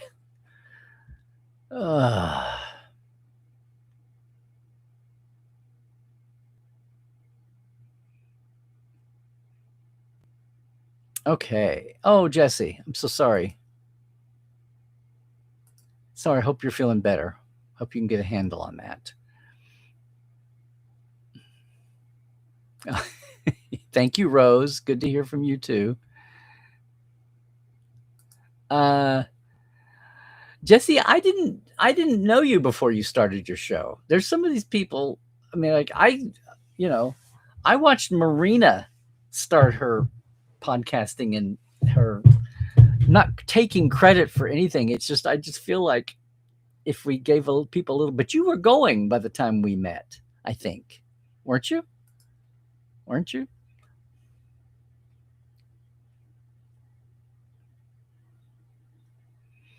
Yeah, there's a whole industry, this whole online people trying to fill up YouTube time with first reaction. A left-handed British woman with her leg cut off reacts to Star Trek for the first time. It's just these reacts to this, reacts to that, reacts to this. And across the years, 60s, 70s, 40s.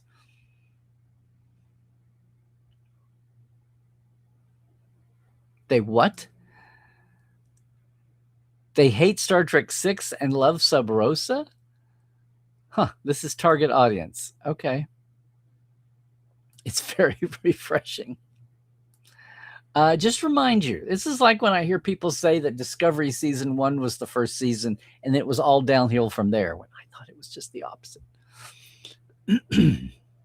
Because when you know the chaos that was in the writer's room, the constantly changing, evolving, whatever. Yeah.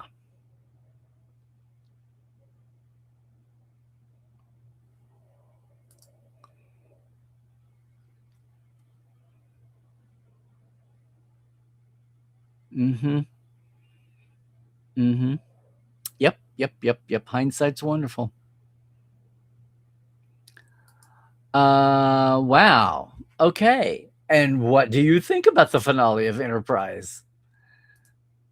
I know you could do a whole show on that, and should, and probably will.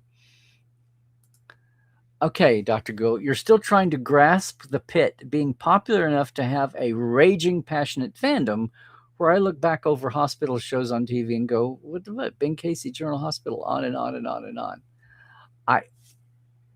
I don't know, because the cast is so big, that's so representative, and people see themselves in the diversity of the cast. It's just intense. I don't know. I mean, there were fans of See, part of this is just a function of what would any of those shows, and I'm skipping over medical dramas. There's medical dramas besides Grey's Anatomy and ER. But ER, for its time, raised the bar on the medical reality side of things and tried to depict that. And I had a couple of friends that were medical advisor nurses who got on camera a couple of times and were the familiar faces who were there every day. And when the show blew up and George Clooney got famous because of it, the first few months, and he would sit down and try to deal with it. And they have memories of him going, you guys, I don't know what, this is crazy. And they were all little and unknown and hung out together. It's very sweet, because it's a little moment in time that it's like before the Cheers bunch knew it was going to blow up. Before any show gets any show gets hyper popular and it has a tight knit ensemble, before it blows up, they're all like, oh, and then it does. And then the world changes for all of them. And for that brief moment, it's very simple before things get complicated. Well, you might think it was depressing, Pedro, but I would say it's very intense. It's very intense. And that's everybody. I know this is a revolutionary advice, but everybody watch whatever you want to watch.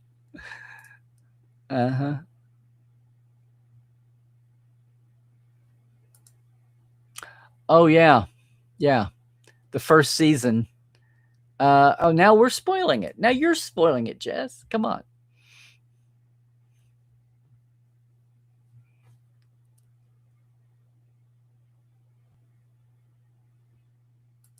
Okay.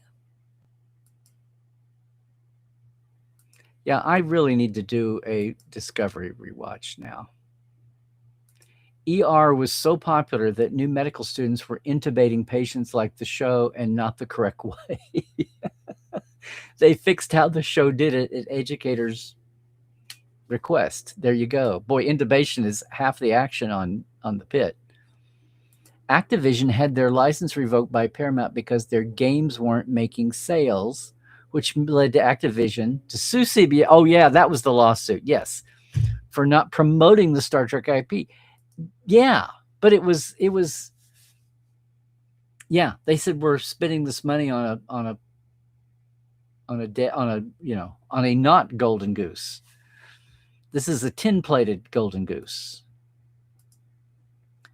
See, though, not one of those journeyman fans. I know my stuff. Yes. In this anyway. The older games, but there were multiple game companies with games, I thought. Oh, Sherry, there you go. That's fine. You missed me spoiling parts of the Pitt.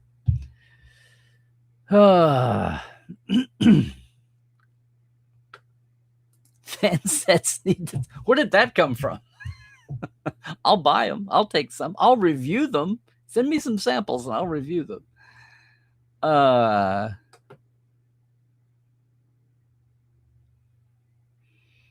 Hey, Ma, and yes, I got Plushy McCoy out. And he's been in that cup for so long. I thought he should get a better place to look. What is that there? Oh, that's a little looks like a something else. Let's see.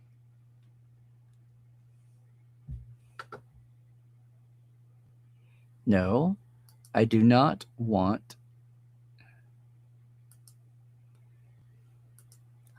I'm good enough to get bots, but not good enough to get porn bots.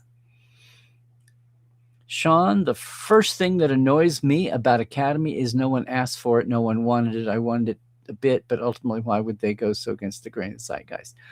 Well, that's the way it appeared, but Academy had been in the pipeline since a year into Discovery,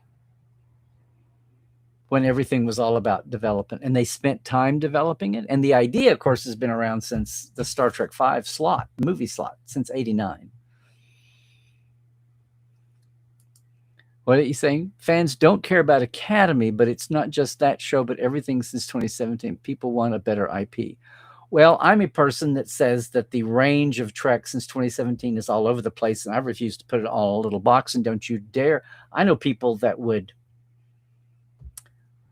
fight to lose to Lynn now, and Lower Decks in general. So, which is crazy considering where we were before Lower Decks started. For the price of 10 Academy episodes of Academy, I reckon we could get DS9 and Voyager remastered and not 2 seasons of Prodigy Alert. That is something the fans actually want. I know, Sean, you're thinking broadly, and you've got people. I hate to say this. You're going to have to let all these new people with new jobs be in them long enough to soak up. It's already started happening with the licensing people. You're going to have to let people come in, and whether it was arrogance or just innocence, you're going to have to let people make mistakes, and maybe not make bad choices, but just make wrong choices and get a feel and find out what's different about all these IPs. Have differences. And the people that come in thinking one big IP, they come in on a whatever, production or marketing or whatever it is, however they come in.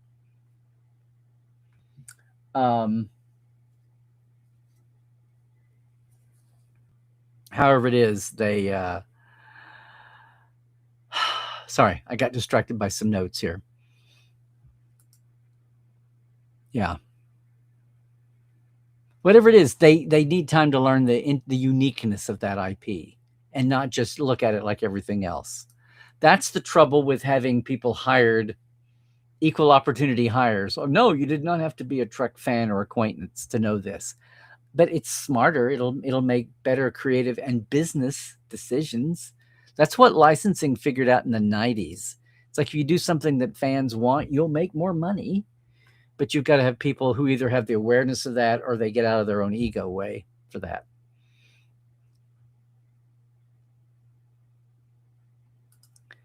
Now Larry's wanting me to do a comparison. Yes, but without spoilers.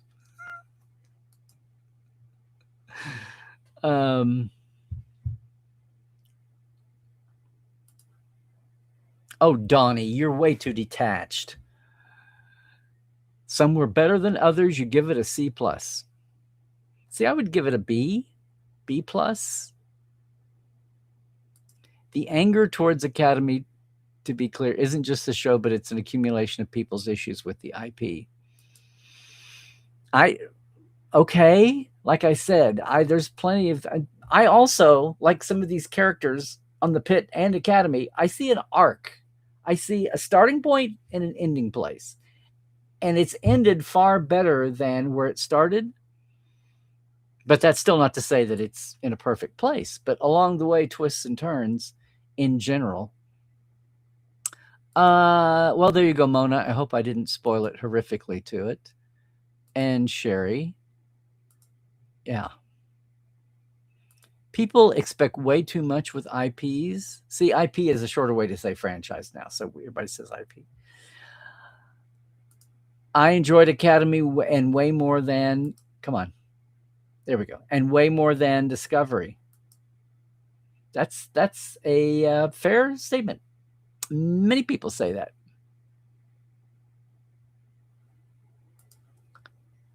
What are you saying? Depressing medical? No, it was gripping. It was gripping. Are you kidding?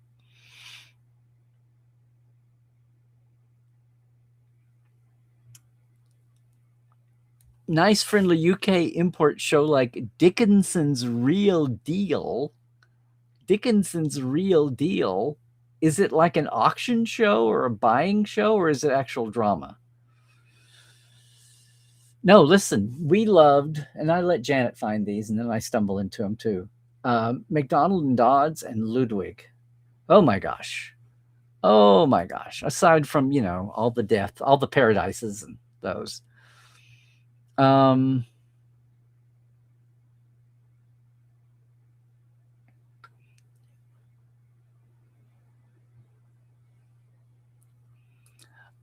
Yes. Well, I didn't talk about this. We did in Portal last Dr. Trek forums, but in our roundtable. But the 2000 signed high power A-list actors, writers, directors, producers who signed the letter, whether it'll do any good or not, at least it's out there. British cozy mysteries, as long as you aren't one of those. But in real life, this isn't allowed. Shelley. Well, can we add quirky to that? Because the old Tweety, not Tweety. See, this just boggles my mind, Astral. It had the strongest first season for a Trek show. Really? Oh, it was painful to watch the first season, Discovery. But that's me. That's me. And that was before I knew the crisis chaos backstage. But you do, everybody, and I say you do you, I don't mean to be said in a condescending way. I've been amazed, but there you go.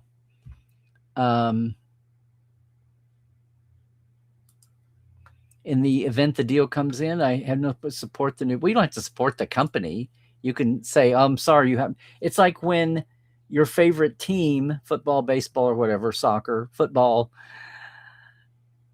gets a manager that you don't like or a star player that you don't like. Do you give up on the whole team because of the owner or the manager, coach? It happened years ago to me with the Cowboys when I hired Jimmy, when Dingle Fritz that has it now, when slimy oil guy came out from under his rock and bought the Cowboys and then hired Jimmy Johnson. Yeah, Issa Brownies has been fantastic on the Pit. I just am sitting there amazed. I know she was a little bit younger actress 5 years ago, 6 years ago, but I just keep thinking how much she was wasted on Picard after seeing. And then she sings and she's in Broadway and does musicals. I just feel like she was so wasted on Picard. It's sad. You don't care if they retcon the Kurtzman era. However, you feel the best thing to do is move it to another universe. It could be the Kelvin universe. Well, when you say the Kurtzman era, are you including Lower Decks and Prodigy? Are you including Picard, even the first C? Academy was better than I expected. Yeah, I had a really low bar, but I was talking about leaning into the teenage angst and soap opera and all of that. And episode 3 to me was the nadir of that. Although then they kind of saved it with the Ocean's 11 heist ending there. See, they should have just done the future from the beginning. But you're not there in 2015 when Brian's trying to pitch this and they take his idea, but take it half-assed. There was no, they needed an instant ranked voting version of taking his pitch. And see, every time they went to the mirror universe, I cringed. I did. Sorry. Well, you're here. Good. Well, I appreciate you joining us, Ma. Thanks so much. Going back to the Kelvin universe would be interesting. No. Well, in what era? 24th century Kelvin universe. I don't, Picard time, Picard Janeway Sisko era I don't know. They focus so much in going back instead of going forward in entertainment. The Phantom Menace started the prequel quite. Oh, I'm sorry. I follow a franchise that is so big, it's only explored different. I don't think of Star Trek as going forward, going back. I think of what pocket have they explored, what have they not explored? And that's as much in time as it is in era. I don't mean time travel. I mean, I want to, are we never supposed to have, are movies and TV shows never supposed to go back to the 1900s or the 1800s or the 2000s? Are we never supposed to do dramas then? Because that's not going forward with drama. Star Trek is so realistic. This is the visual canon thing for people. Blew off the look of the 23rd and 24th centuries at their own peril. And my go-to moment was, well, we've done World War II movies for years, but no one changes the shape of the German helmet or the American helmet or the logos on the tanks and planes just because, we could do better now. That's history. And if you say, well, it's Star Trek, it's not real history. Well, it's future history that millions of people around the world understand and know. And it's a shorthand. And if you don't understand that and believe it, then you should not be in charge of recreating it. I'm sorry. It has nothing to do with the era you made.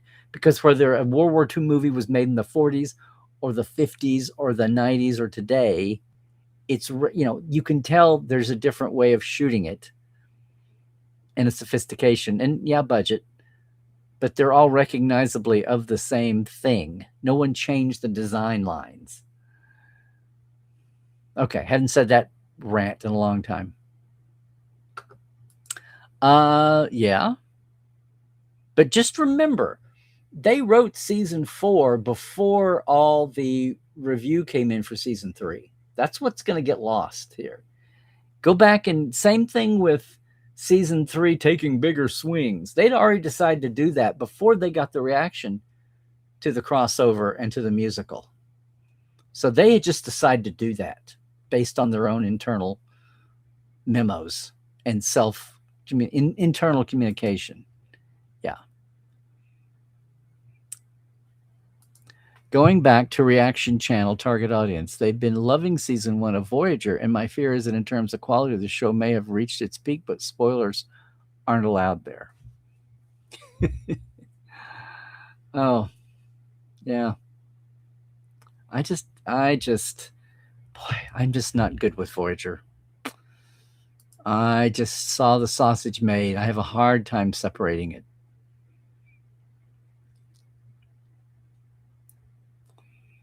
We'll know where Strange News going. They're doing the How Kirk Met Scotty and Chekhov story again. We've already seen how Kirk met Scotty. Do you believe your dislike of Voyager in the later seasons was the writing change because Jerry and Michael weren't there? The quality really went down. Well, see, Brandon was trying to step it up and make it more intense. The scripts got thicker. The script, each person's individual dialogue lines became shorter to pick up the pace. So the lines got shorter, so the scripts actually got thicker because there were more different lines making up the same time. Wishing you were a 47er. Aw, Jesse. Would love to have you when you're ready and willing and able to join. I know, season 15. We don't bite and have cookies? I don't know. Vegas was for an oversized shuttle. Chased a Klingon bird of prey. Exactly, Pedro. Yeah, I missed the cookies. Did I miss the cookies? Look. Spock and Elia, hey Melanie, an old fanzine with adult stories about Spock. One story described how Kirk and Spock were captured or stranded on some planet, and Spock had a Ponfar cycle, and Kirk had to save Spock's life by having sex with him. Oh yeah, that's the origins of Slash. Well, there were hints that she mated with Spock in Search for Spock. That was in the script originally, and they took it out because it was too much. to be handled by a couple of lines. And we did a Trek Files. The next to last episode of the Trek Files is about this very thing with Robin Curtis.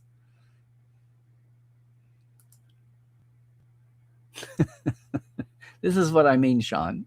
No one wants to see me as McCoy. Oh, I know it is. I know it is, Pedro, but we have to devise what we're going to do about it. Yes, obviously. And a lot of other things are out of the bottle too. Well, this would be the norm. We'll see. We'll see. The Star Maps Voyager reunion made Tom Paris look like Conan O'Brien. The Star Maps Voyager reunion? I'm not sure what you're talking there, Pedro.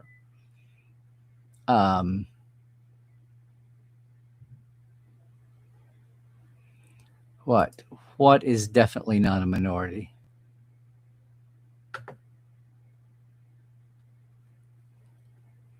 Wow, Melanie, how did I get this really long? Oh, it's long for me, not for you.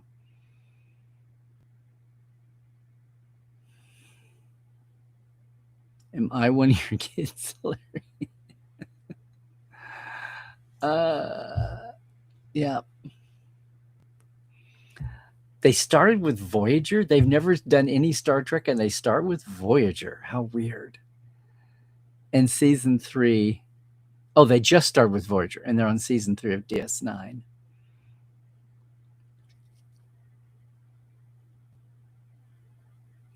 Oh, I'm way beyond what the window is showing here. So you've just refreshed. Gosh, Melanie, are you refreshing past chat here? This is interesting. In retrospect, Symbiosis is underrated. Well, it was kind of clunky, I remember at the time. It's the last time we have David Kirk. Okay, Donnie, good to see you. The day is getting long. We've been at it 2 hours. Melanie, do you know you're just reprinting like everybody's conversations from? Oh, I guess you're reprinting it from. You're reprinting that as a public service. I got you. I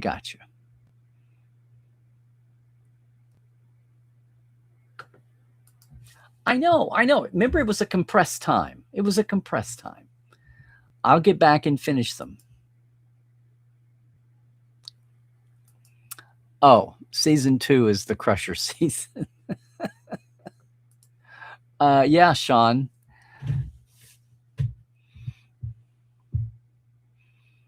Oh, streamers are getting desperate. Yeah, I thought you were. I was thinking you meant live streamers, as in YouTubers. I really went deep into the pit. Yeah.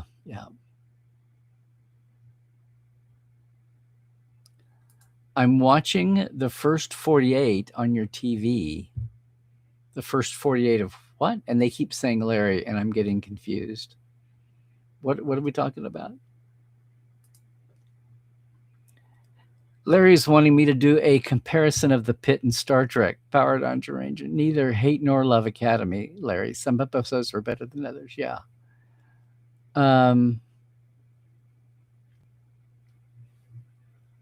Oh, now you're recreating what you've said. Okay.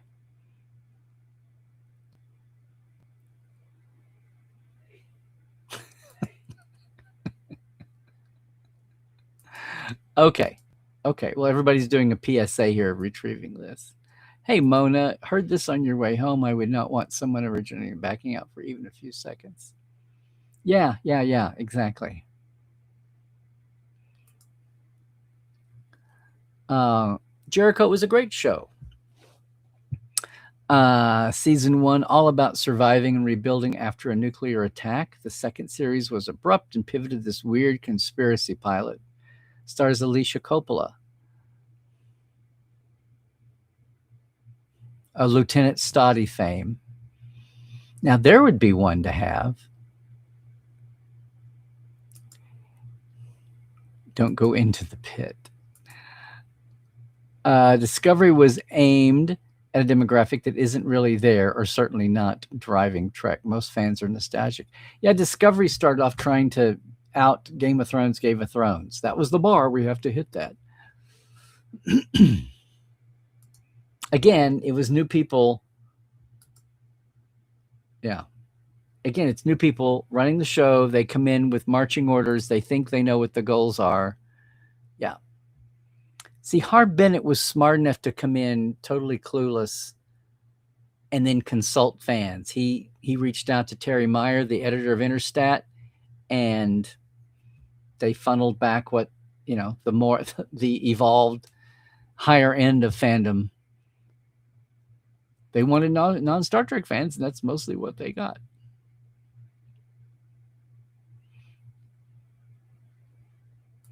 Well, see, how do you move? You can move forward into exploring Star Trek that you haven't explored before from whatever time period is. Yeah.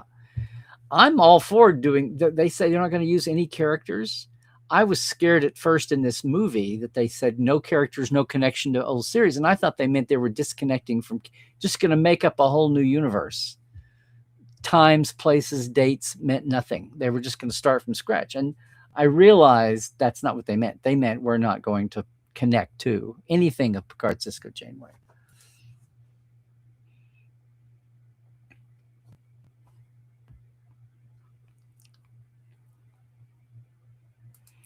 Well, we're all doing it. Well, what do you define forward and backward? Do you mean lineal time? I sound like a prophets. Hey, Joshua, thanks for joining, and thank you for Patreoning with me again.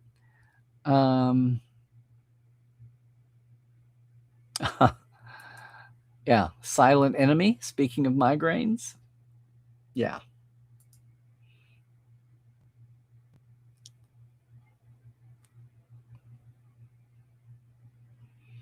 Well, so this is what I mean, Sean. I don't know about you, but like the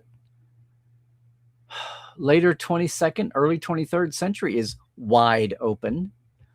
Yeah.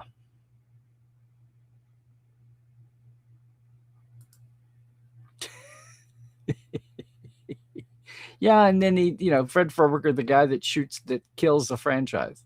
And then he did the last season of Space 1999.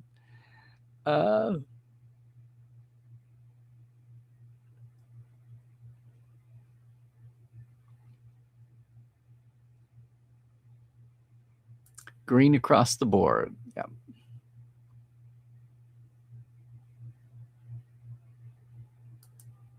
Well, I'm never done with Spock and Kirk, but we only have a limited pipeline and so much time.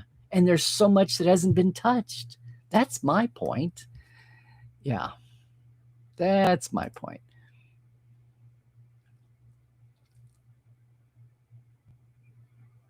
Okay, there you go. You're late, but you do have a note. Hey, Narda, I've been away and I'm sick. Oh, due to my flu shot, we'll have to wait till I'm over it. I hate the genre madness. Well, I hope you're feeling better, Narda. You got, was it a bad dose of vaccine, or did you just have a bad reaction to it? Because of, hi, Danny. Are you a first timer here with us? Why do the shows you look at getting canceled? Lower Decks, Project Strange New? Because of the business model and the perception, especially the animated series. Maybe they'll come circle back later. I don't know. Hey, Sean, you do a Trek review show, but when you get into the weeds of guest actors, directors, lighting, staging, costuming, plot holes, we usually try and keep it under 2 hours, but there is so much in each ep. Yes, there is. So at least there's some bang for the buck of what they're spending. Oh, really? At how fast it went. Okay. Well, are you like writing or taking notes or commenting or just sitting down and watching? Yeah. Oh, yeah. See, I guess 1,000, what you mean is 1,000 titles. And do you count two-parters Do you count TV movies delivered as a 2-hour block originally and then later separated into 2 hours for syndication and discs? Do you call that 1 or 2? See, I go by hours. That also lets all the half-hour animations, and the 15-minute short treks even have a thing. Yeah, it was the .com boom. It was the first boom. Yeah, Micropose. Yep. Activision was the sole developer at the end of the 90s. Yeah, I remember the collapse. And what is it? Secrets of Vulcan Fury or Secrets of the Vulcan Forge that everybody recorded, the original cast recorded for, the lost tapes. Well, here we go. You people obviously are fake and don't exist.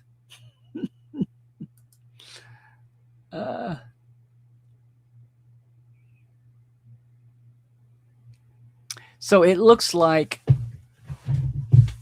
what would you say, Sean, that overall it got more dependable as it went along, it being the Kurtzman era? Yeah. Well, this is true, Mona, as always. $150 million for one season of Academy. I don't know, Pedro, if that's, I don't know if that's accurate. I did remember Parrot Analytics did a story a couple of years ago about how much Paramount had made from Star Trek in the modern era since 2017, which was like way in the black and shocked people.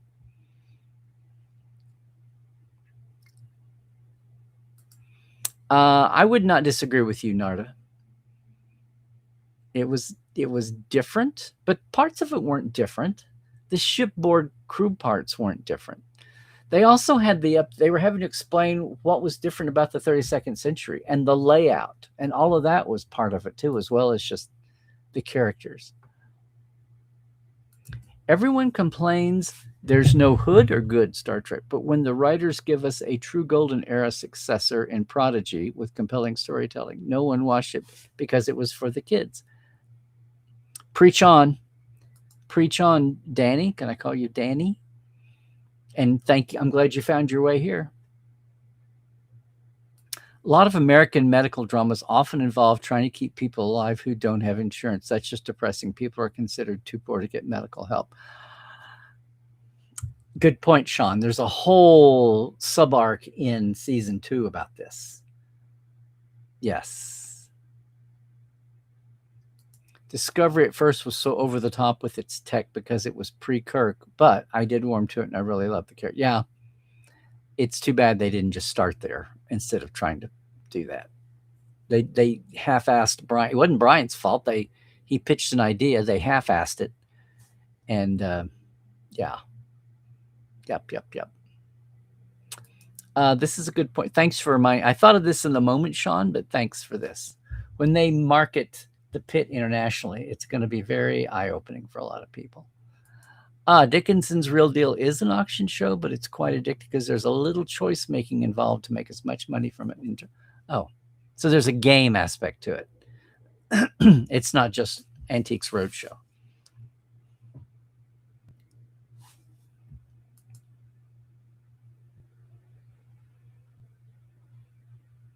Okay, Astral.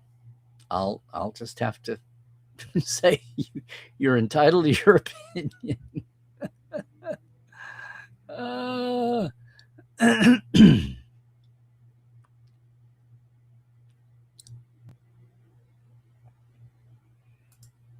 See, I was happy for once they got there. I was like, okay, Klingons from different planets looking kind of connected.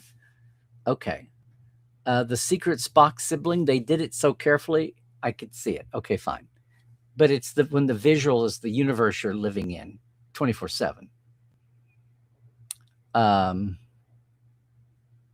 Yeah. Well, it was just a progression. I keep saying, Disco season 1 is like you're in a cab, you're in a taxi, an Uber, and you have 3 different drivers on your trip, and the car never stops. That's kind of what they.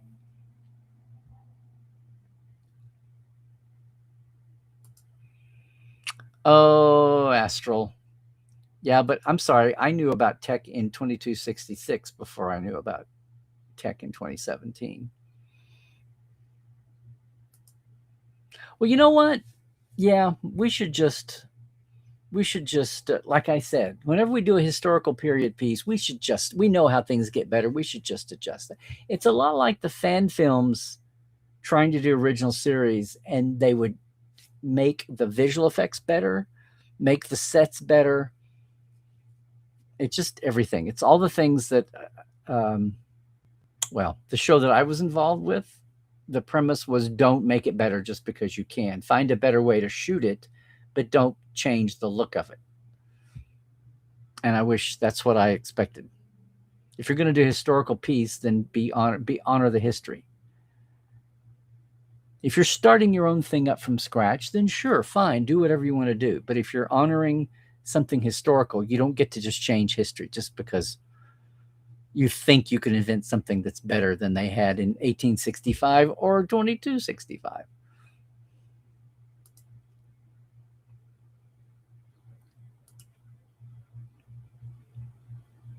This is what people started to say. This is what apparently is going to be the thing. I said this 3 or 4 weeks ago here before the guest boom. Can Star Trek? Oh no, the night of the live that I did special. Can Star Trek, even if that's the model for streaming, can Star Trek even fit it and prosper? Yes, they need space and time to grow and flourish. Yes. Yes, she sang Blue Skies for Data. They did she did a music video singing Blue Skies, just her like in a 40s standards with an orchestra. It was great. Lower Decks is crazy enough. It probably exists in its own universe. Okay, head for bed. Take care of yourself, my dear. Yeah. Yeah, Discovery had 65 episodes, 14 less than TOS. Well, as I tell the guys on Enterprise, apparently no modern Star Trek will ever beat their record, and they were the failed show.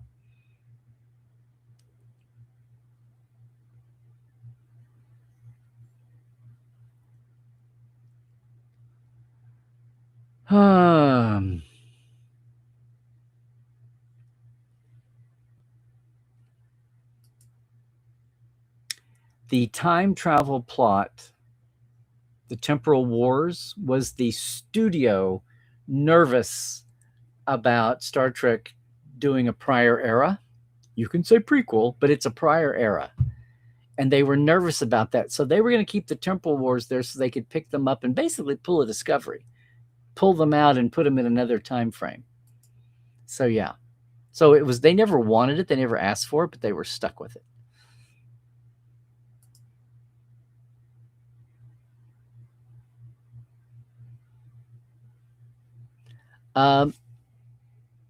Yes, Pedro. The creative challenge should have been how to take the 60s bridge and make it modern, but don't change the footprint. Now, here's the other thing. They changed the footprint scale because they use these crane cameras now. And I said, why does every bridge look like a bus station? They're way too huge. Somebody starts walking on one side of the Discovery Bridge, and 3 days later, they're on the other side of the bridge. Why is it so huge and cavernous? It's because they have to make room for these damn cranes, which, okay, fine. But then when you're going to make a match to match, yeah, it's, as you're talking here, it's crazy. And I know people are holding on to hope. I have one my one headcanon is that the original series in the 60s were the dramatized adventures that Kirk talks about in his foreword to the novelization. And that we're really seeing the mission tapes now, not the dramatized recreations for the public, which were simplified and et cetera, and a little heightened and a little more melodramatic.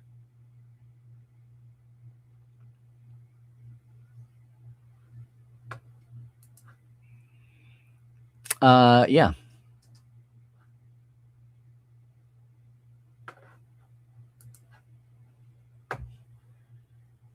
Could be.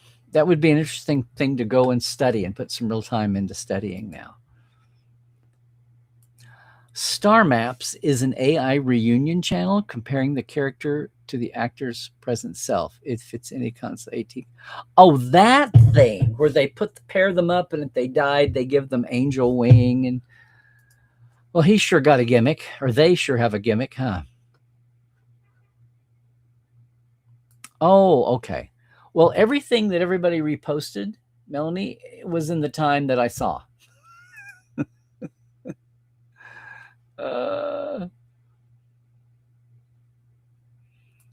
There you go. Happy Earth Day. If you're in the Los Angeles area, we're having an Earth Day at Will Rogers.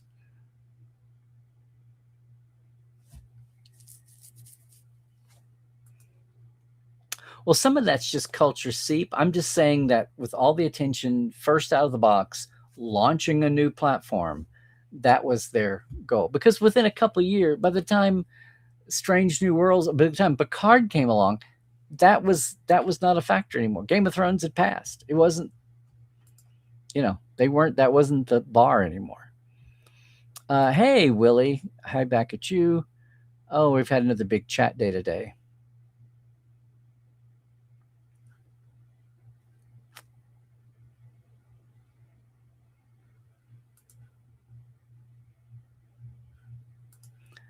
You're going to get your fly shot? Okay.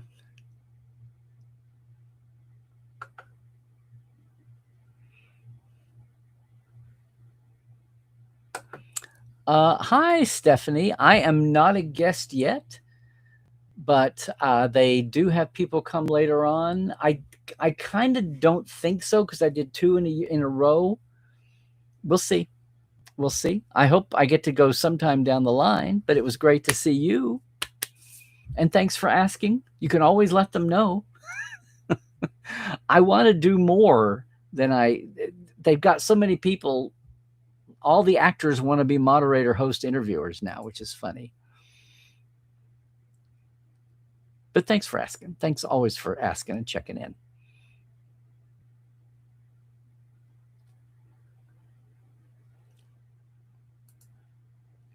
I know, Pedro.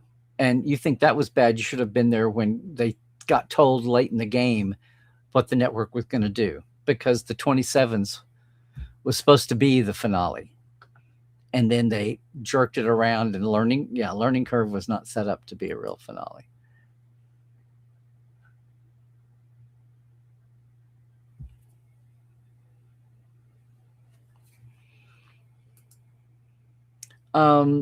Part of this was not Brandon. This was Brian wanting to flesh out things.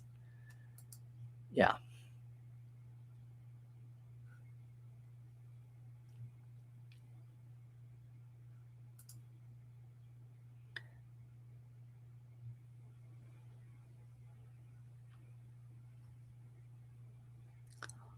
Pedro, I'm just saying this is what I'm told. That's the way they do that. The tracking shots they do now that are just, it's just the way the TV's made.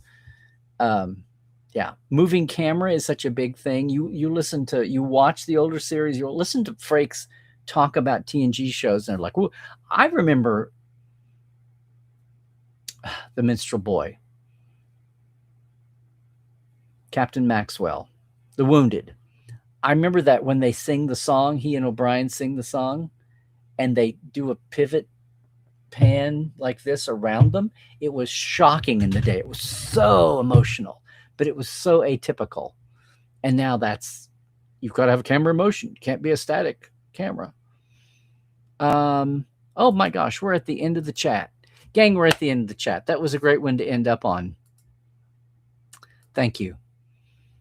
Boom. Hey, everybody, listen, that's been a long day. We had a long one last week. I appreciate your patience. We had a late start today, but thanks so much to everybody. And I'm starting, of course, with, all my Patreons. Boom. Thank you guys so much. And if you're watching us live here, just remember that you can jump in on my Patreons, $5 and $10 a month at patreon.com/Trekland Live. Love to have you here live on a Tuesday if you can. If not, you're here. If you're watching later, which you're not seeing this, but jump in on the commentary if you can. We are doing Trekland Treks day tours whenever you're here in LA. There's not a set time. Let us know. May 1st, though, is the ending for the Exploring Trek sites, Hollywood to Vegas. July 30th, August 3rd. There's the QR code, even if you want to do it. GeekNationTours.com. We need 5 more, now 5, to make our minimum by May 1st. Will we make it? Bet he won't. Old joke. Yeah, here's all my socials, gang. Larry Nemechek on the Twitter, on the Blue Sky, Larry's Trekland on Facebook, on Instagram. Make sure you subscribe if you still haven't here. Portal47.net is our community, our subscribers, our portales.